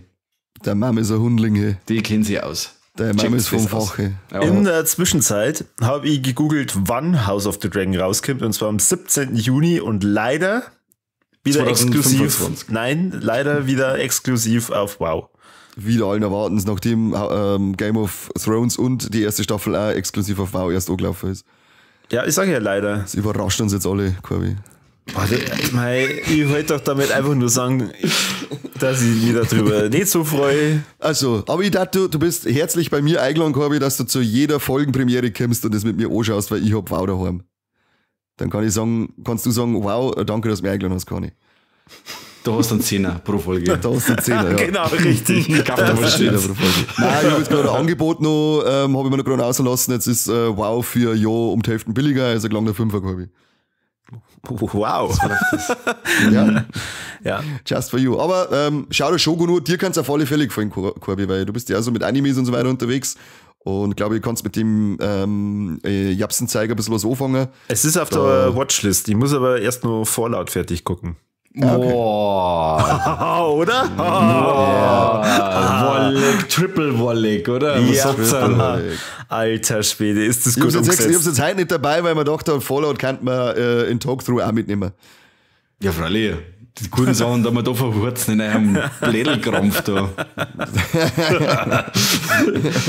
Der Krampf da über lauter das Spähen vom Affenkasten. Sagen wir mal, behandeln müssen wir es da schon, weil, glaube ich, Fallout 76 und der Fallout 4 nochmal so eine richtige Renaissance erleben. Das finde ich mega, ja. Hey, das macht aber, ich kann das aber nachvollziehen. Ich sitze vor der scheiß Serie und denke mir die ganze Woche, ich mir jetzt sofort die Kisten schmeißen und mehr das Fallout 3 wieder mitspielen oder irgendwas. Ja. Also, Fallout 3 auch Weltklasse. Voll. Ich habe nur das 3 2er gespielt, also deswegen habe ich auch mit einigen Ausdrücke und Story-Arcs und so, habe ich dann was anfangen können, auch mit den Walls und mit Nuke-Cola und mit den Kronkorken, die man zahlen kann und lauter so Zeug, die Ritterrüstungen, bumm, also voll geil. Also ich bin jetzt in dem Kosmos nicht voll drin, aber die Serie hat mir auf kürzeste Zeit alles gegeben, wo ich aus den Spielen mitgenommen habe. Und das fand ich super. Und es ist wirklich einmal eine Spieleumsetzung, die sie nicht schämt, dass es eine Spieleumsetzung ist. Und sie macht einfach genau das, wo es in die Spielephase ist und nicht mehr und nicht weniger. Und mehr braucht's nicht. Und das finde ich so geil. Und ich bin begeistert. Ich bin voll begeistert. Der Storyaufbau oder der Folgenaufbau, ich find's nur unterhaltsam, super. Ich verlieb mich immer in die ganzen Details, die dann da sind. Wie weit bist du gerade? Folge 4, also ich bin jetzt gerade bei der Hälfte. Da warst du letzte Woche schon. Nein, letzte Woche war ich bei Folge 2. Als wir am Puh angeschaut haben, warst du bei Folge 4, hätte ich gemeint. Da war ich bei, ach so, ja, wir haben schon wieder eine neue Woche. Seit heute. Ja, Folge 4. Okay. Dann schaust du bis da morgen ist noch jetzt fertig. das, glaube ich, dieses Monster-Axolotl vorgekommen. Ach, der mit den ekligen Finger im Mund drin. Boah, ja, super. Richtig assi, richtig geiles Design, aber richtig asozial. Ja, also ich feiere das voll. Ich habe mir sehr gefreut, als ich gesehen habe, dass da zweite Staffel kommen wird. Ja, und wenigstens da kriegen wir eine zweite, wenn uns Shogun schon nicht sehr verdient. Sehr verdient. Ich habe nur irgendwie momentan nicht so wie soll ich sagen, den richtigen Flow gefunden, weil ich schaue eine Folge, dann schläft meine Frau. Dann weiß ich, wenn ich weiter schaue, dann habe ich Hundstag. Also da musst du erst ein Sleeping Assault machen, darum kannst du weiterschauen. Also habe ich dann jetzt parallel mit diversen anderen Serien angefangen. Ich habe jetzt auch zum Beispiel wieder einen Rewatch gemacht von The Boys. Mit dem spekuliere ich auch immer wieder, wobei ich eigentlich lieber mal die Comics endlich lesen soll, bevor ich einen Rewatch mache. Ja, lese halt einmal was. Ja, tue ich gerade, aber nicht nur Untertitel bei Shogun. Krieg und Frieden wird mich noch 8 Jahre aufhalten. Wieso liest du das? Weil es ein sehr gutes Bierchen ist und es ist ein Kulturgut. Wenn es ein sehr gutes Buch wäre, dann wärst du irgendwann mal fertig. Ja, aber das sind halt aber 1600 Seiten, das zieht sich ein bisschen. Gibt's da Hörbuch? Ja. Kann sein, es gibt einen Film auf alle Fälle, ja. Okay, wer spielt da mit? George Clooney? Weiß ich nicht, keine Ahnung. Okay. Pavchenko. Da gibt es doch sogar mehrere Verfilmungen, oder? Sicher. Ich habe mich noch nicht auseinandergesetzt mit den Filmen. Ich lese jetzt erst das Bier durch und dann werde ich mir mal so einen Film anschauen. Okay. Aber russische Kulturgüter gibt es nicht so viel. Deswegen haben wir gedacht, schauen, lese ich das mal. Slaughter to Prevail gibt's vor die Russen. Ja, stimmt. Geile Kampagne. Watson. Hardcore Henry. Oh ja. Ah, stimmt. Immer, ja. Sehr und gut. wie haben die anderen geheißen? Wächter der Nacht und Wächter des... Ja, Notschneudasor. Gesundheit. Die Annexion von der Krim ist auch so russisches Kulturgut, oder? So, Mike. Also, gut, also jetzt haben wir uns einig. Fallout mega. Also, ja, es ist ja nur eine Spieleserie jetzt gerade auf Amazon losgegangen, die Twisted Metal. Hab ich gehört. Hab jetzt die ersten, kennst du das Spiel, Corby? Weil du gerade so Fragen schaust. Nein. Ich hab's auch nicht gespielt, man kennt das Beutel, aber sicherlich mit dem Typen im Auto, mit dem Clownsgesicht und so, fährt mit dem Auto umeinander, schießt das über drüber. Und da haben sie jetzt eine Serie gemacht. Ich habe jetzt die ersten 2 Folgen angeschaut, was schon mal sehr cool ist, dass die scheinbar gerade alle bei 30 Minuten dauern. Ist aber auch schon verlängert worden, das ist, um eine Staffel. Und nach den ersten 2 Folgen macht das Ding auf alle Fälle sehr viel Spaß. Es nimmt sie nicht ernst, das ist brunzblöd. Aber es geht in die Richtung Blood Drive, oder? Ja, ich habe von Blood Drive damals nur eine Folge gesehen, darum habe ich die noch nicht gefragt, weil die immer ganz sehen möchte. Aber es geht ein bisschen so in die Richtung. Also die Welt ist halt untergegangen und sie fahren halt mit den Autos hin und her und schießen sie, jeder möchte sie umbringen. Und du hast ein Ding in der Hauptrolle an Anthony Mackie, unseren Falcon und jetzt Captain America. Die, wie hat's geheißen, Rosa von Brooklyn Nine-Nine. Ah, cool. Die ist mit dabei. Ja, und jetzt und der Clown, eben dieser prägnante Clown, den man immer sagt bei Twisted Metal, der hat jetzt seinen ersten Auftritt gehabt in der 2. Folge. Er ist auch geil bescheuert. Also ich bin gespannt, wie das weitergeht, das Ding. Wenn es auf dem Niveau bleibt, dann macht es Spaß und dann kann man sich das anschauen. Und bei 30 Minuten pro Folge machst du nichts verkehrt. Mhm. Also ich habe nur das Bild gesehen von dem Schriftzug und habe überhaupt nichts damit anfangen können und habe als erstes gedacht, okay, vielleicht ist das ein Doku über Rockband. Mhm. Wie Twisted Sister, oder? Ja, genau, Twisted Sister. Ja, aber oder ein Lieblingslied Twisted Transistor. Ja, das mag ich gern. Vor allem als Kornkaufer, oder? Das mag ich ganz gern, ja. Gabi, du willst wissen, was ich noch gesehen habe, oder? Ja, bitte. Und zwar habe ich auf das, dass wir mir da mit dem Ted Geoghegan ein wenig Schmerzen am Killer im Hardline und der ja den Film Nikos the Impaler geschrieben hat, habe ich mir gedacht, ich werde mir den gerne wieder mal anschauen. Der ist von 2003 und ich glaube 2004 habe ich den dann zuletzt gesehen, sprich, das ist 20 Jahre her. Alte Scheiße. Auf jeden Fall habe ich wieder ziemlich Spaß gehabt bei dem Ding. Also ich habe gewusst, warum, dass ich mir den ins Regal gestellt habe. Das ist wieder ein Film von Andreas Schnaas und ist auch unter dem Titel Violent Shit 4 bekannt. Und bei Nikos the Impaler geht es quasi um das, dass der Nikos im Mittelalter quasi voll der böse Typ ist, so wie der Vico aus Ghostbusters 2. Und der wird dann von den Leuten die gefangen. Geißel von... Geißel der Karpaten. Geißel der Karpaten und Schänder der Moldawen, oder? Hieß er nicht auch Vigo der Penner? Das Leiden von Moldawia. Moldawia, so Kruzifix, die kriegst du auf 3. Und dieser Nikos wird quasi im Mittelalter umgebracht von ein paar Leuten, weil die nicht mehr wollen, dass er da rumwütet und alle Leute umbringt und sie aufführt wie die Axt im Wald. Und er schwört aber in dem Moment, wo er seine Gedärme außerfließen und er so einen Schwall von seinen Gedärme nimmt und im Mund reinsteckt, Man-Eater gefällt das, schwört er Rache an alle und schwört, dass er wieder zurückkommt von den Toten und rächt sie dann. Und er kommt quasi im Jahr 2003, kommt er quasi zurück, wird er reanimiert durch die Maske, die er aufhat, weil er voll der Hundling ist. Und dann geht quasi sein Metzgereihandwerk geht er dann wieder nach. Und da ist gerade in so einem Museum, wo diese Maske gefunden wird, ist gerade so ein Mord, das Festel und da ein Haufen Leute und die bringt er quasi alle um.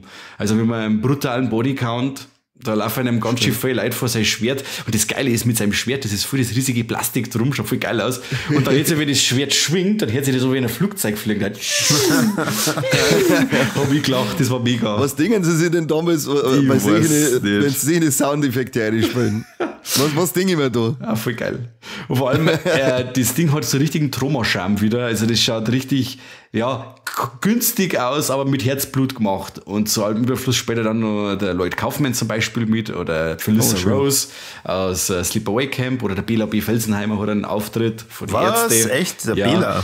Und, wo es auch noch sehr geil ist, am Anfang habe ich gelesen, Red Pack Filmproduktion. Kennt ihr das Red Pack? Ja. Und ich meine nicht den Frank Sinatra. Das ist ja die haben diese ganzen Bully-Filme da produziert. Und das ist einer quasi von ihren ersten Filme. Ich habe das dann wieder noch geschaut, was die sonst noch gemacht haben. Und wie ich dann später draufgekommen bin, die haben 2004 zum Beispiel auch Ratten 2 produziert. Sie kommen wieder. Also wer sowas produziert, der kann auf alle Fälle Nikos the Impaler auch produzieren, dann ist schon wurscht. Also cool. Richtig schöne Schlachtplatte, nimmt sie zu keiner Sekunde ernst. Man kennt zwar das geringe Budget, aber wer auf so Indie-Splatter-Scheiß steht, der kommt da voll auf seine Kosten. Schaut es euch an, habt Spaß. Und vor allem unbedingt dazu unsere Folge sondern mit dem Ted anhören, wie er da praktisch über das Ganze redet. Weil, schade, dass du den schon angeschaut hast, weil ich hätte den auch gern gesehen. Hätte man das zusammen machen können. Nikos the Impaler anschauen. Ja, das wirst du nicht erleben, dass der Michael mir Bescheid sagt, dass wir uns zusammensetzen auf einem Film. Das stimmt. Egoistische Weizau. Das stimmt. Das stimmt. Schau das lieber zum 16. Mal den scheiß Paddington Saudepp an. Boah, Paddington. Jetzt schaut's doch mal um. Wir nehmen jetzt von der Folge auf, eine Standalone-Folge Paddington 2. Weil wir alle Spaß haben. Lösch den Podcast. Nein, weil das so schön ist. Freilich gar nicht. Nein. Das Internet auch schon mal gelöscht. Ja, also Facebook hast du ja auf den Kopf gestellt, also du bringst doch nicht schon alles zusammen. Nein, das war der Wong Chao Chen oder wie der kostet. Ja, okay, du hast doch eingeladen. Das war doch abgekartet. Der hat da 20.000 in Bratzen gedruckt. Ja, also ich habe auf so eine Mail geantwortet vom nigerianischen Prinzen, der mir sein Vermögen verehren wollte. Toll, jetzt habe ich kein Geld und kein Facebook auch nicht mehr. Tolle Wurst. Blöd. Ist irgendwie dumm ausgegangen. Ja. Wobei, ich habe vorher schon mal gesagt, ich darf niemals eine Empfehlung von dir anschauen, aber das war gelungen. Da muss ich mich jetzt entschuldigen, Mike, das habe ich durchgemacht. Ich habe nämlich jetzt Gangs of London endlich angeschaut. Oh yes, und? Bin jetzt, erste Staffel durch, ersten 2 Folgen von der zweiten und bombengeil. Also, man sagt, die Handschrift von dem Gareth Evans, glaube ich, heißt der, oder? Ja. sagst du immer wieder, es ist eine coole Geschichte, es sind coole Schauspieler, es sind coole Kampfchoreografien, es ist sau gnadenlos die ganze Zeit, da wenn gekämpft wird richtig gekämpft. Mit Aschenbecher ins Maul und dann mit der Fotzen an Tischkanten hin, das ist ein richtig schönes Ding. Fürs werden Retourdrehen durch die Kniescheiben durch und so. Ja, genau, also keine Gnade für keinen, da geht's nur ab die ganze Zeit, richtig, richtig geil. Also ich bin jetzt gespannt, wie die zweite weitergeht und habe gesehen, dass anscheinend eine dritte auch gesetzt ist. Freue ich mich drauf. Sehr cool. Freue mich sehr drauf. Also Gangs of London, fettes Warleck, wer das noch nicht gesehen hat, ist auch über WoW verfügbar, gratis. Ich weiß nicht, ob es woanders auch gerade zur Verfügung steht. Aber ich kann es nur empfehlen, dass man sich Gangs of London reinhaut. Ich glaube, da kommt jetzt sogar ein physisches Release bald, was ich gesehen habe. Das kommt irgendwie Das kann raus. sein, ja. Muss man sich auf alle Fälle ins Regal stellen. Sehr geile Serie. Ja, bin ich bei dir. Kabi, was ist denn los? Du schnaufst die ganze Zeit so. Ich war jetzt gerade so schockiert darüber, dass du gesagt hast, dass Red Pack auch Nikos the Impaler produziert hat. Ja. Dass ich jetzt da nebenbei ein bisschen recherchiert habe. Und ja, das heißt schon Red Pack, aber es heißt nur Independent Films. Und die haben ganze 4 Filme produziert, unter anderem Nikos the Impaler und der berühmte Winnetou, der letzte Kampf. aber das, was du meinst, Red Pack, schreibt mal auseinander. Und die haben nicht Nikos the Impaler produziert. Aber das Red Pack, das was ich jetzt geschaut habe, das war mit Bindestrich. Ja, das Red Pack, das du vorhin nur damit vermischt hast, das war unter anderem, eine der ersten Produktionen war das Jesus-Video. Stark. Das ist doch so ein Film, der auf Dinge mal gelaufen ist, oder? Auf ProSieben. Ja, genau. Event-Movie. Das Jesus-Video, der war richtig stark, ja. Und da sind dann der Wichser und ProSieben Märchenstunden und alles sowas, das ist dann da, ja genau, das ist da produziert worden. Aber das sind 2 verschiedene Sachen. Ja, ich weiß aber nicht, ob da nicht vielleicht doch eine Verbindung besteht, also vielleicht hast du ja recht und ich verzeihe gerade irgendeinen Blödsinn. Bitte schreibt es in den Kommentaren und klärt es mir auf, aber ich habe jetzt da anhand meiner kurzen Recherche das doch klarstellen wollen. Du willst mir jetzt einfach ein wenig blöd dastehen lassen. Nein, gar nicht, sondern ich habe mir eher gefragt, Winnetou, der letzte Kampf, was ist denn in dem letzten Kampf passiert? Ja, gestorben ist er halt. Ja, warum ist das 2016 erst passiert? Hat nicht lang durchgehalten, der Hundling. Ja, das waren die guten. Er hat die Old Shatterhand, der alte Schwede. Ja, eben. Indianer kennt keinen Schmerz. Und einer von den 4 Filmen ist nur Nikos Behind the Screams. Gibt's den auch? Kein alle her. Gut, jetzt fühle ich mich fühle mich jetzt gerade ein bisschen besser. Ich bin stolz auf die. Du hast den Mike seinen Scheißdreck aufklären können, den er verzeiht hat, der Saudepp. Also, jetzt haben wir über Nikos the Impaler gesprochen. Ja. Es war nach wie vor was mich angespitzt hat. Also, ich will den auch mal sehen. Vor allem, nachdem jetzt weiß, dass der Bela B mitspielt. Mhm. Ja, eine tragende Rolle, oder? Geht so. Tragende Rolle hat er eigentlich nur bei dem Ittenbach-Film, oder? Wisst ihr jetzt Garden of Love. Garden of Love, ja. Aber so, wie ein Film mit Bela B in der Hauptrolle, sonst wisst ihr die keinen. Ist Garden of Love nicht a little bei Meet the Feebles? Ich habe Meet the Feebles, glaube ich, nie gesehen. Was ist mit dir? Ich glaube, dass ich die nie gesehen habe. Das ist einer der besten Filme von Peter Jackson. Ich höre das öfter und ich habe jetzt vor kurzem einen Podcast gehört, da haben sie auch drüber geredet und ich denke mir die ganze Zeit, mir sagt das alles nichts. Ich bin so fest davon ausgegangen, dass ich den gesehen habe, aber kannst du da nicht gewiss sagen. Anschauen, Meet the Feebles Oberwelt. Ja, ich befürchte auch fast, dass ich den schauen muss. Ja, da kannst du echt nicht aus. Loskriegen Ständer. Hallo, für den Witz muss ich schon lachen. Das ist ein Witz. Ja, das sind nur so Scheißdinger mit, ich weiß nicht mehr, was das für ein Viech war, die ganze Zeit an der Unterwäsche schnüffelt und einer, der verliebt ist in eine und dann zwingen sie ihn, dass er Pornos dreht und lauter so ein Scheißdreh. Das ist nur Assi alles. Okay. Ist das der wievielte Film von Peter Jackson? Der zweite? Der zweite müsste das gewesen sein, ja. Okay. Da hat er aber schon gesagt, was er kann. Also da hast du schon gesehen, was uns mit Herr der Ringe erwarten wird. Herr der Ringe, den Kommerzkrampf. Ja, aber echt. Wobei, das war doch nur so eine No-Budget-Produktion, hat es geheißen. No Budget? Ja. Damals hat es geheißen, Herr der Ringe ist die teuerste Low-Budget-Produktion aller Zeiten, oder? Irgendwo habe ich das mal gelesen. Corby, wie kann man so noch Leck teilen? Wir waren zwar nicht miteinander im Kino, aber wir haben beide den Film gesehen. Und zwar an Garland seinen neuen Civil War. Achso, ich hab gedacht, du meinst One Piece Red. Da waren wir nicht im Kino. Ah ja, Kino. Civil War, ja. Ich habe ihn vor dir gesehen.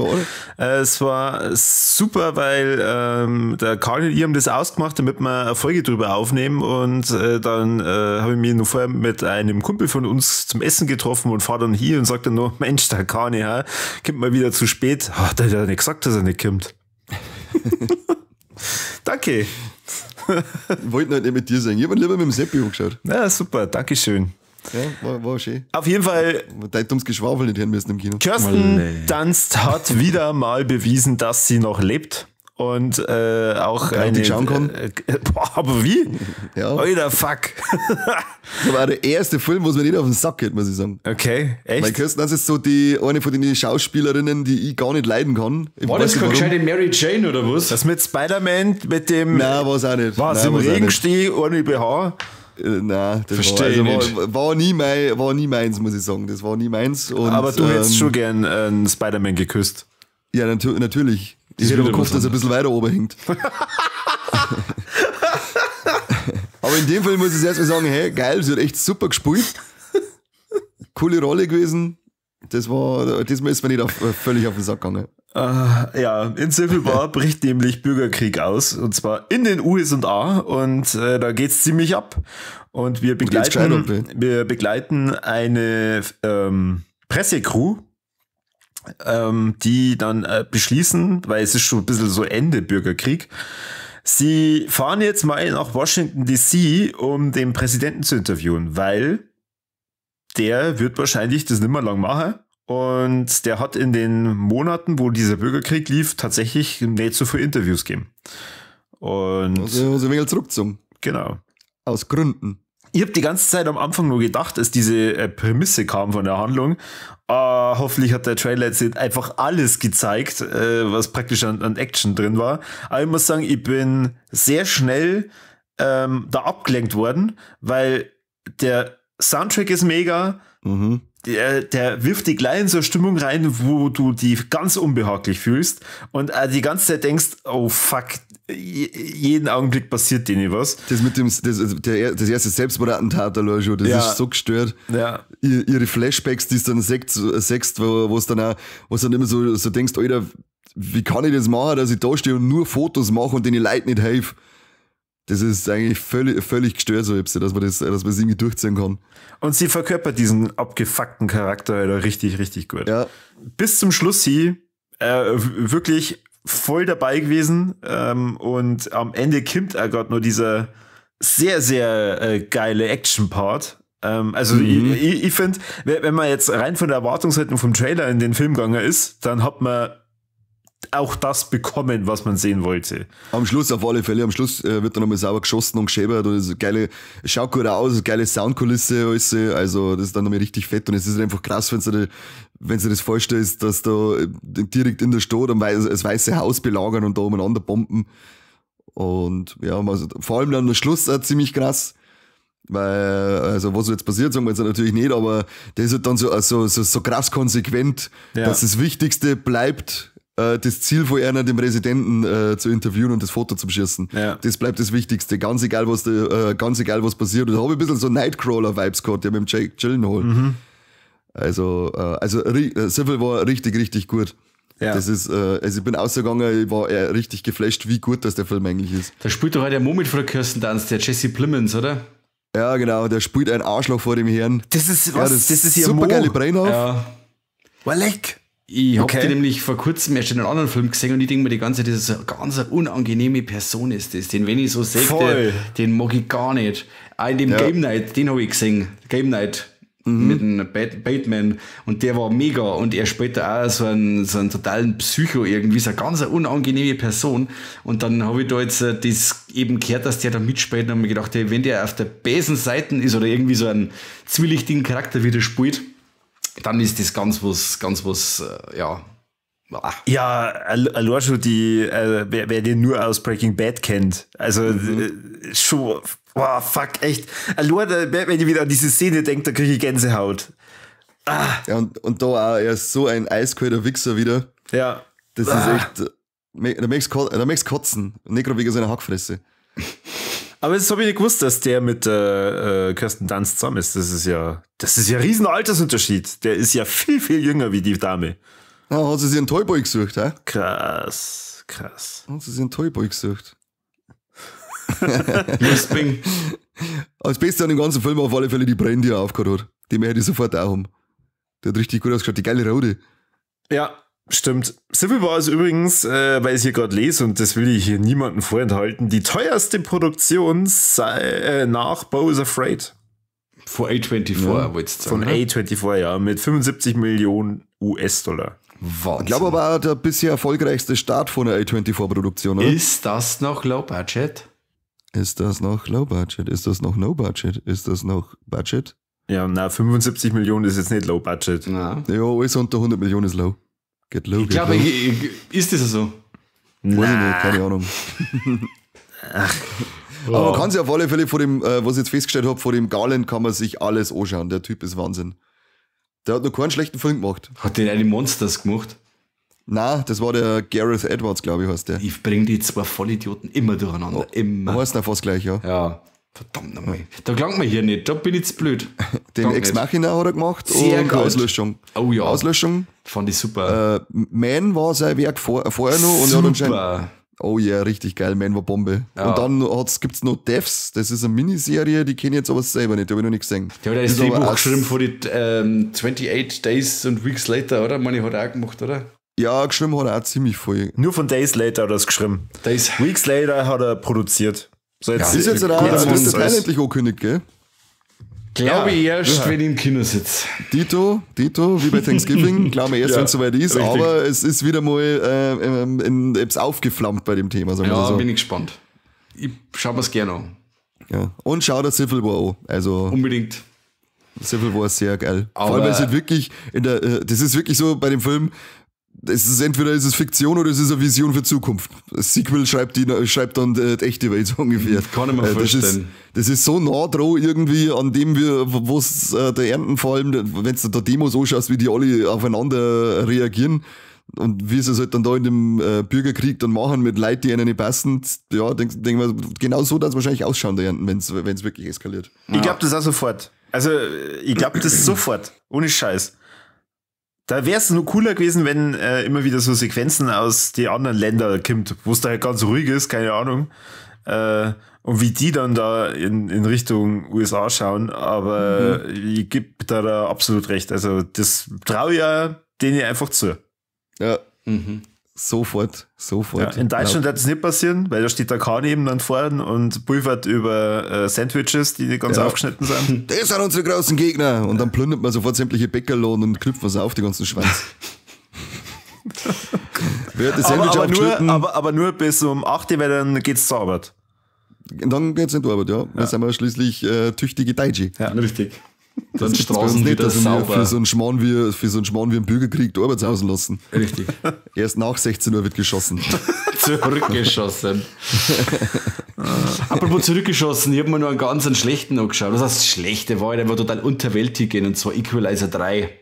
Habt ihr den auch gesehen? Nein, nur im Trailer. Und da habe ich mir dann auch schon gedacht, allein der Trailer hat mir schon das Signal gegeben, ich hätte Tu jetzt es vielleicht nicht. einfach aufhören sollen. Ja, nach dem ersten, da war der zweite schon schwach. Aber du hast doch einmal den angefangen, Mike, und hast mir noch erzählt, wie cool das ist. Dass er irgendjemand eine Knarre durchs Maul steckt das und ist so einen Kopf super, schießt also und die so. ersten 10 Minuten sind da cool. Okay, Nur, dann aber der Film haut dauert er- wieder 2,5 Stunden, oder? Dann haut er dermaßen Bremsei und der wird nimmer bis zum Schluss. Da ist eine coole Stelle dabei, dass er wirklich da auf der Straße noch 4 vor der Mafia umlegt in so einer Seitenstraße.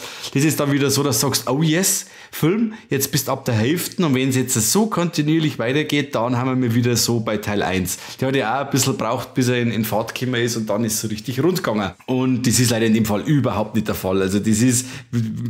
Ja, diese Mafia-Typen, die diese Stadt transalieren und so, und dann ist es so, dass er eigentlich gar nichts mehr tun kann, weil er schon humpelt und so und ist total im Arsch, und dann helfen ihm die Leute, die Dorfbewohner helfen ihm dann, und dann dieser Schluss, diese Sache auch wirklich auf 3 oder 4 Minuten ist der Schluss erledigt, er bringt überhaupt keinen mehr um, und dann ist Score, und dann sagst du, wow, das war's jetzt. Brutal. Also das nicht anschauen. Der war wirklich, wirklich spannungsarm und ja, der hat wirklich, schön hat er ausgeschaut, weil da in dem italienischen Dorf, wo er da ist, das schaut wirklich schön aus. Dass du sagst, ja, wenn jetzt das eine romantische Comedy war und ich mit der Tante in dem Café zusammengekommen, da die sagen, ja, schön. An Denzel Washington wieder mal in irgendeinem so einem romantischen Film gesehen. Schmusen singen. Auch nicht verkehrt. Nur, also, man hat das alles schon 1000-mal gesehen, diese Mafia-Typen, die Leute transalieren und so, und ja, nein, war nix. Also wenn man sowas tut, dann kannst du eigentlich nur noch mit der Gewaltkeule umeinander hauen, oder? Ja, und dann eben, wo du meinst, jetzt geht's rund und jetzt verbrackt er die Leute ab und jetzt kann er nicht mehr zuschauen, wie die Leute da transaliert werden, jetzt geht's rund und dabei trebt der und plätschert der so dahin, das war nix. Da hab ich überhaupt, ich sag gerade, ich habe bei Letterboxd ein paar so Scheißdinger angeschaut. The Mummy habe ich mir noch mal angeschaut, mit dem Tom Cruise. Ja, da mag ich ja gleich gar nichts sagen. Da mag ich gleich gar nichts sagen, weil das ist wirklich so ein Sterne-Ding, wo du sagst, hey, der geht ja gar nicht. Der ist alles verkehrt. Mumie mit dem Brendan Fraser ist Weltklasse. Ja, der ist natürlich Weltklasse. Ja, das ist voll. Der findest immer nur ein richtig geiler Abenteuerfilm. Voll gut. Aber dieses Tom Cruise-Vehikel da, das ist wirklich Wahnsinn. Der weiß auch nicht, was er sein mag. Und dann habe ich noch der Scheißdreck, oder? Wo er der Bus aufwärmen so sie Zürich überschluckt und er steigt dann. The Featuring the Mummy. Wo er der Weibel durchtrat. Ja. Der Weibel durchtrat. Und was wir nicht gesehen haben, das letzte Mal habt ihr zu mir gesagt, Corby, wieso magst du Tom Cruise nicht? Der ist immer cool. Immer ist der cool. Das stimmt gar nicht. Nee, immer ist Impossible. Das schneide ich rein. Gut. Ja, und dann habe ich nur gesehen bei den Amazon Prime Deals für 99 Cent, The Possessed mit dem, wie heißt der von Wolf Creek, der John Jarrett, unser Lieblings-Australier. Wahnsinn. War auch ein kompletter Scheißtrick. Weißt, der tut extra Dämonen austreiben. Und dann macht er die ganze Zeit mit seinen Händen, die tut er dann in die Luft und dann macht er einen auf Parkinson und wackelt das mit seinen Händen und dann machen die Besessenen dann, wackelt den mit deiner Hand, ich bin so fertig. Wie die Idioten auf die Konzerte, oder? Wenn es prügelt und so, dass er dann so da steht und so behindert mit einer Hand umeinander wackeln. Ja, genau. Und so ist da, also wirklich. Und das ist so zum Fremdschammer, dass du sagst, wo leg, und dann wenn er nimmt dann die Geister oder die Dämonen in sich auf, die er da austreibt und dann geht er in den Garten aus und dann scheißt er den Garten aus, so ungefähr. Dann steht er wirklich da, so komisch in der Hocke und dann kommt so ein Rauch raus von seinen Fürsten, was man so legt, jetzt scheißt er in die vollen Garten. Was? Weil dann kommt voll der Dampf und so, also das ist voll scheiße. Also die kannst du nicht anschauen. Super, das hört sich super an. Also, und dann hat er von dem mehr Ende. Du hast mir jetzt nur gute Sachen erzählt zu dem Film. Ach, jetzt hör auf, das kann dir doch nicht gefallen haben. Freilich. Wenn er Dämonen austreibt, dann scheißt er den Garten. Wie gut ist denn das eigentlich? Jetzt muss das. Also, ich habe zu meiner Frage geübt, der sagt, das ist doch nicht einer Ernst, oder? Schau dir mal das an, ich wollte einen ernsthaften Exorzismus. Ich habe aber nicht zufällig Scary Movie angeschaut, oder? Nein, nicht einmal. Da wo sie am Teppich strullt und dann sagt, hey, die strullt ja wie ein Pferd, oder? So. Die strullt ja wie ein Pferd, ja. Nein, also. Die Schlampe versaut mein Teppich. Unter aller Sau. Dann hat er nicht einmal Ende wie gesagt, der hört auf einmal auf. Und das Schade ist, weil die Dämonen und die man da sagt, die haben wirklich geil, die Masken haben wirklich handgemacht. Das ist wirklich Wahnsinn. Die Perlen vor die Säue. Ein richtiger, mistiger Drecksfilm. Aber die Effekte haben wirklich toll. Also, das ist sehr schade. Und der John Jarrett, ich habe den noch nie so schlecht gesehen. Also wirklich, bah. Der Possessed gerade Exorzisten, verzeihst, ich hab die ganze Zeit gemeint, dass wir jetzt die Fortsetzung zu The Pope's Exorcism kriegen. Dabei hat Russell Crowe einfach anscheinend noch mal irgendeinen Exorzistenfilm, oder wie? Ja, aber gehört jetzt nicht zum Pater Amort dazu, oder was? Ich glaube nicht, was ich jetzt ich habe nämlich jetzt noch mal irgendwas gesehen und da haben dann auch Leute drunter geschrieben, was soll denn jetzt eigentlich der Scheiß? Haben wir jetzt 2 Exorzistenfilme innerhalb kürzester Zeit mit dem Russell Crowe. Tolle Wurst. Ja, jetzt ist er schon mal im Thema drin. Können wir gerne mal weitermachen. Ja, okay, das stimmt auch wieder. Wir haben gesagt, da brauchst du nicht umstellen, machst einfach nur mal das Gleiche. Oh Mann. Frisst wieder die Kinder Cheeseburger weg, der Fettsack. Weil in der Rüstung vom Gladiator, da passt der nicht mehr rein, dann ist schon wurscht. Das kannst du vergessen. Oh Mann. Nein, bin ich raus. Nein, bin ich nicht raus. Aber ich hätte gern was gesehen mit dem Pater Amort. Ja, ich alle aber. Wie heißt der? The Exorcism oder The Exorcism. Oh, der Titel ist schon auch wieder... Der ist richtig on krass. Point. Da fällt mir noch einer ein. Da habe ich mir noch einen angeschaut. Der hat La Exorcista geheißen. Mag da nicht was hören? Nein. Okay. Hä? Das ist ja komisch. Also wenn man da auf der Wikipedia-Seite von Russell Crowe in die Filmografie reinschaut, dann werden Filme, die noch nicht erschienen worden sind, mit einem Totenkreuz gekennzeichnet. Wow. Nein, man weiß nicht, ob die rauskommen, bevor er tot ist. So das weißt du. Bei dem Cheeseburger-Verzehr wissen sie nicht, wie lange er es noch macht. Aber ja, also er spielt da jemand anderen. Er ist da nicht der Gabriele, sondern der Anthony Miller. Der Anthony Miller muss anscheinend Dämonen austreiben. Okay. Aha. Keine Ahnung. Jo, dem war jetzt, langweilig. ich verzeihe jetzt über den Exorzist auch schon noch mal schnell was. Jetzt pass auf, weil der nämlich schon nicht schlecht war. Das war nämlich jetzt so ein Ding, das ist nämlich ein mexikanischer Film. Und die Hola, Chica, die haben nämlich, die haben nämlich von der Atmosphäre her, wenn es gut gemacht sind, coole Sachen dabei. Und der war von der Atmosphäre her cool und von den Schauspielern. Wenn man da natürlich jetzt irgendwas singen möchte, irgendwas Neues in dem Genre, dann ist man da bei dem Film komplett verkehrt.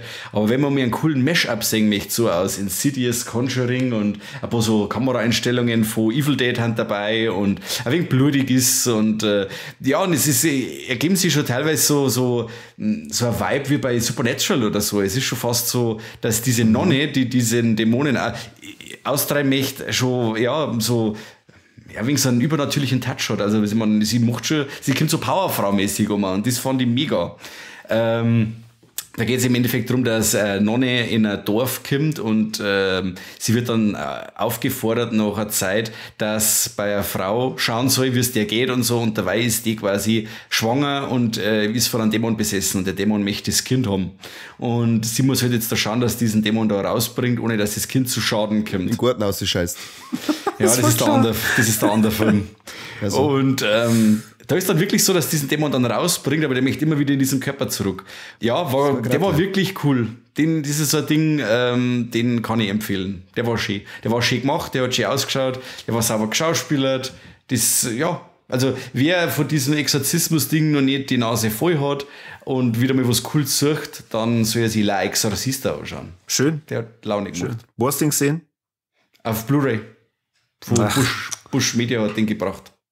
Bush Media hat den gebracht. Ja, sehr schön. Habt ihr gut gemacht, Bush Media. Ja. Danke, Buschi. So. Gute. Jetzt kommt's es. Mike, bist du bei X-Men 97 dabei? Leider nur die ersten 2 Folgen bis jetzt. Das ist die dritte Alex-Folge hintereinander, wo wir über die Serie reden. Ist das euer Ernst? Überhaupt nicht. Doch! Wir haben einmal über den Arsch geredet. Ja, genau. Das erste Mal über die Kontroverse vom Arsch, das letzte Mal über den Arsch. Und was kommt jetzt? Kommt jetzt nur mal der Arsch? Jetzt geht's um Schwänze. Magneto sein Longdong. Aber wenn ihr noch nicht weitergeschaut habt, der Mike, dann können wir nicht drüber sprechen. Nein, das können wir beim nächsten Mal, dann haben wir die 5. Folge in. Macht's halt einfach eine Folge drüber, wie war's? Da geht's ab, Alter. Macht's einfach eine Folge drüber. Und du mir die Fotzen, wenn sie Erwachsene unterhalten, noch Kruzifix. Ja, ich möchte nicht drüber reden. Ja, deswegen sollst du den mal halten, damit der Mike und ich drüber reden können. Ja, macht's halt eine Folge drüber. Alle freuen sich. Schreibt es in die Kommentare, dass ihr das wollt. Nein, hat's auch. Übrigens, also das mit den Kommentaren geht ja momentan voll am Bach runter, oder? Da geht ja gar nichts. Das ist auch wieder Beleidigung in unsere Community rein. Strengt sich halt einmal an. Du musst die leider ein bisschen zuerst beleidigen, bevor du das wieder aufbaust. Ja. Ich habe halt geholfen, dass ich Kinder trainiere im Fußball. Da habe ich es genauso gemacht. Zuerst erniedrigen und dann wieder aufbauen. Zuerst einen Ball ins Gesicht geschossen, dann angeschrien, ich hätte den Tränzen auf. Nein, das tut dann so viel leid, wenn sie einen Ball aufkriegen und bohren dann. Hör auf. Also, die Vollidioten. Ich darf es anspucken, dass Pussys sind. Ja, ja, gerade du. Ich gesagt, meinst du, dass die asiatischen Kinder im Bergweg wohnen, wenn ihnen ein Stor auf den Kopf fällt? Ich wollte es gerade sagen, Corby, das, was du auch gerade hinaus wolltest. Ja. Du normalerweise so Kinderhassermäßig und kaum ist er irgendwo, wo Kinder sind, dann läuft der dann noch und sagt, spiel's mit mir, ich bin so lustig. Ich bin der lustige Onkel. Ja. No, oh Alec, das ist üble Nachrede. Ja, das ist genau, der lustige Onkel. Ich bin der lustige Onkel, schaut sich was in der Hosen auf. Ja. Das erste Kind, das war beim Seppi, Entschuldigung, das irgendwas in die Fresse bekommen hat und dann zu dir hingeht und warnt, dann dazu sofort mitwarnen. Sofort. Apropos Seppi, da habe ich aber Leck. Habt ihr es gewusst, dass was das Seppi für ein frauenunterdrückender Chauvinist ist? Ja. Ah, okay, passt. Das letzte Mal, Seppi war nicht besucht da mit seiner Frau und dann sind Sachen aufgekommen, dass sie einen Frauenarzt hat wechseln müssen, weil er das nicht mag, dass er Moder unten umeinander jetzt stochert, das darf nur er. Okay. Sie wollen ja keine Kinder, also er möchte, dass keine Kinder kriegen, weil das Risiko zu groß ist, das Risiko ist zu groß, dass er Bub wird und ich möchte nicht, dass da unten ein anderer Mann rauskommt. Also richtig krass, der Seppi. Das ist Wahnsinn. Also darfst du das jetzt sagen? Darfst du das sagen? Ja, ich hab's ja mal gesagt, das werde ich in die Volex bringen soll, weil das ist Wahnsinn, was du da tust. Er freut sich auf alle Fälle drüber. Oh Gott. Wow. Ja, das ist schön. Seine Frau hat's nicht leicht. Also, dass man wisst, der Sepp ist gar nicht so nett, wie er immer tut. Der hat den Corby schon fast als Frauenhasser abgelöst. Fast. Vielleicht löst er mich als Nazi da ab. Wie schaut's denn aus? Ja. Muss aber erst zum Friseur gehen. Ja, und der Corby kann seinen Vorsprung jetzt erst wieder ausbauen, wenn er einen Hund hergibt, weil er so Mandel ist. Oh, das ist genau. Weil er kann da dann seine Frau Nocker singen. Ja, genau. Mit der roten Rakete. Oh Gott. Apropos, du hast es ja so gut. Das gibt's ja was soll jetzt das? Weißt du, einen Kaller und am anderen ausgehauen, gell? Heute haben wir es aber. Nicht rote Rakete, apropos, sondern Viecher. Ich hab nämlich noch ein paar Dreck dabei mit Viecher. Der Korb jetzt so gut mit seinem Hund, weil der kann ja im Grunde am Boni scheißen. Ich bin jetzt eine stolze, verrückte Katzenlady daheim. Und meine dämliche Katze hat letztens gemeint, sie muss auf die Küche scheißen, in die Spüle eine brunsten und auf die Kommode aufgekotzt und das alles in einer Nacht. Ich hab durchgegangen. Das ist einmal ein Hattrick, hat sie sich gedacht. Scheiß Oscar, richtige Fotze ist das. Was ist dir zuerst aufgefallen? Gar nichts, ich war da Gott sei Dank im Hardline und hab gerade eine Nachricht gekriegt, dass das passiert ist. Das ist noch mieser. Ja, eigentlich, ich find's ganz, darum ist es für mich so eine Mischung aus war Leck und war Dreck. Es war nämlich ein gutes Timing, aber kein gutes Doing. Oh Mann. Ja, was soll das? Katzen sind echt ein Segen, hä? Das hat das letzte. Ja, ist ein richtiger Segen. Nein. Er ist ein richtiger Segen, ein richtiges Engel. So, ich habe schon lange nicht mehr über Doku geredet. Ich hätte gehofft, dass es nur langsam bleibt. Ich rede jetzt über eine Doku-Serie. Wow. Und das ist eigentlich so eine Art Reality-TV-Ding, nur im Gefängnis.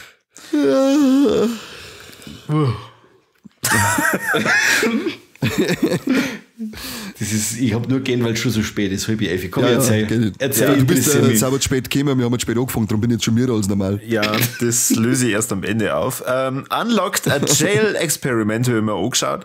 Und zwar ein Gefängnisdirektor in den USA beschließt, er versucht jetzt hier mal eine ganz andere Masche und Gefangene, die eigentlich 23 Stunden in ihrer Zelle festsitzen oder 1 Stunde raus dürfen auf einmal die ganze Zeit aussehen. Und schon spannend, weil nach der ersten Folge, das ist so der Ende vom ersten Tag, wo sie angekündigt haben, dass das jetzt machen. Und dann gehen die alle so schon frei rum und keine Ahnung. Und die Folge endet damit, dass einer strahlend den Leuten von der Doku dann sagt, ja, also ich glaube, ich baue mir jetzt erstmal ein Messer.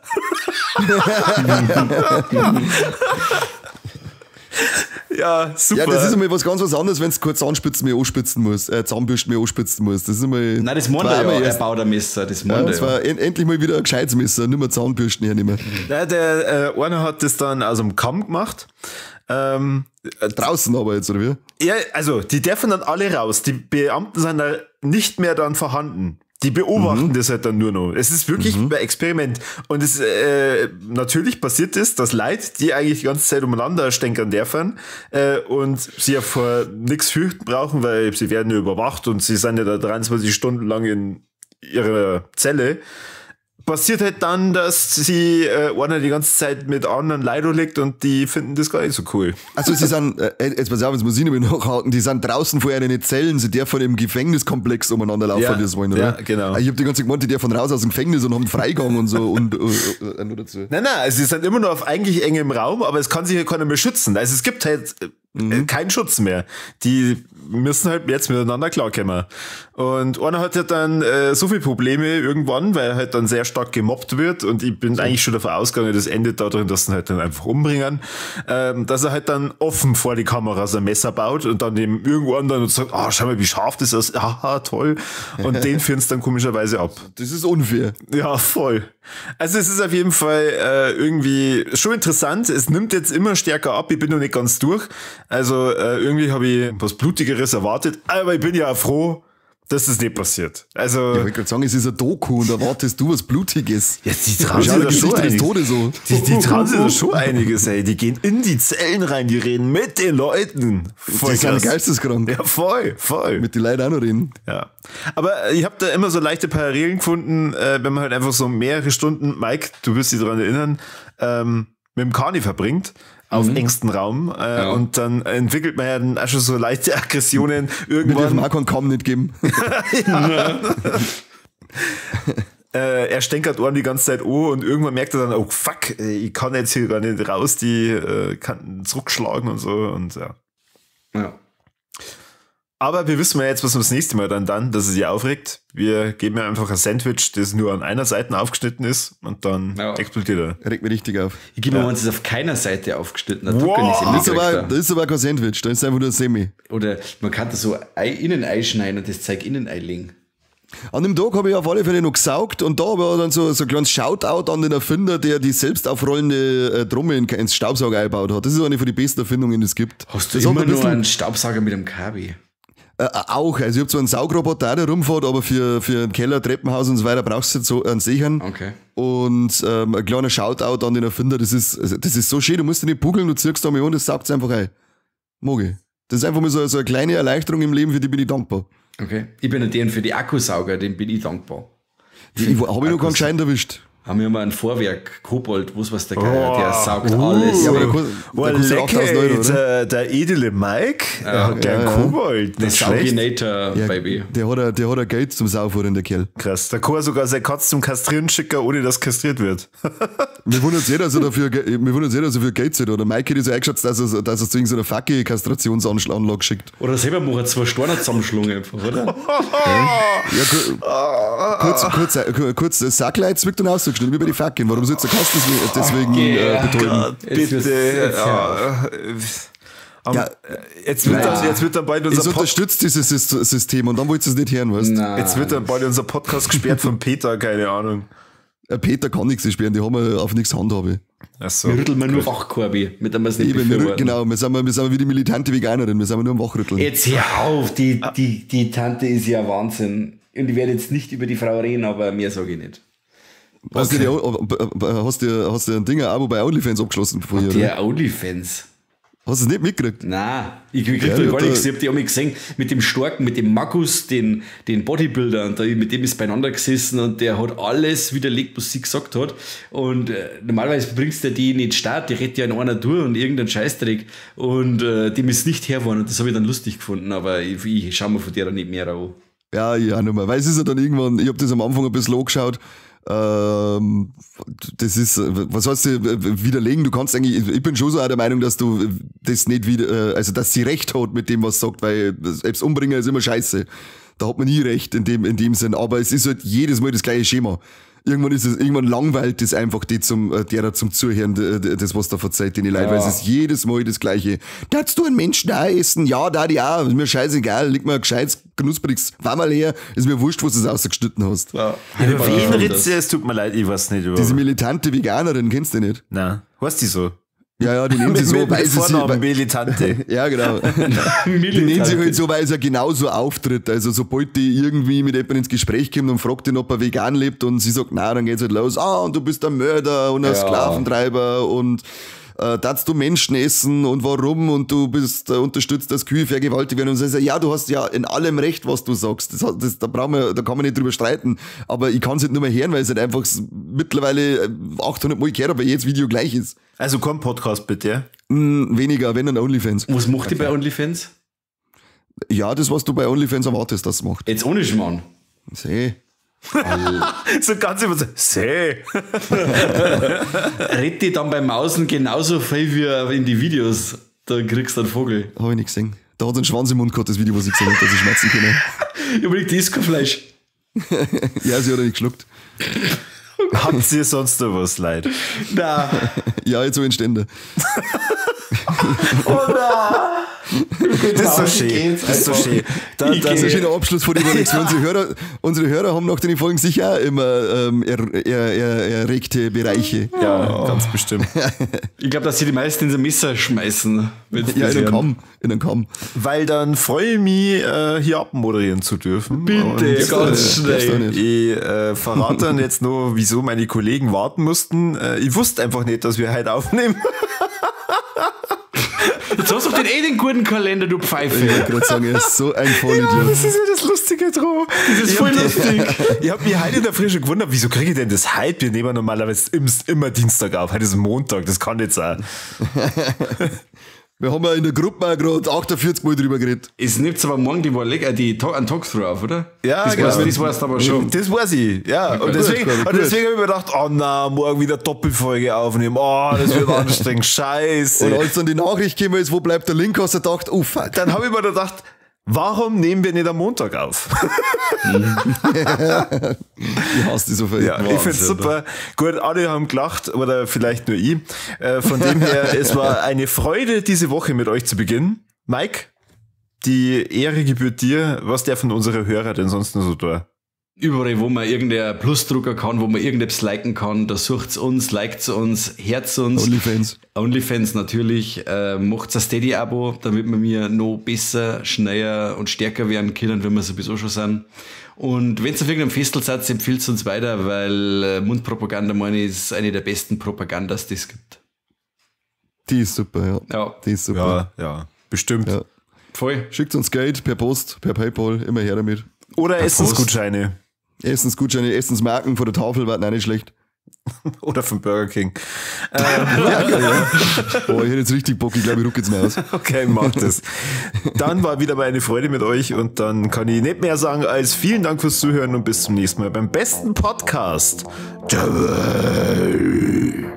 Nicht vom Knast. Die ist so weit bin ich noch nicht. Vielleicht darf uns jetzt einen Podcast hören. Aber dann bringen sie bestimmt einige um. Dann heißt es aber einen Podknast, oder? Servus und habe die Ehre. Bis dann. Adieu.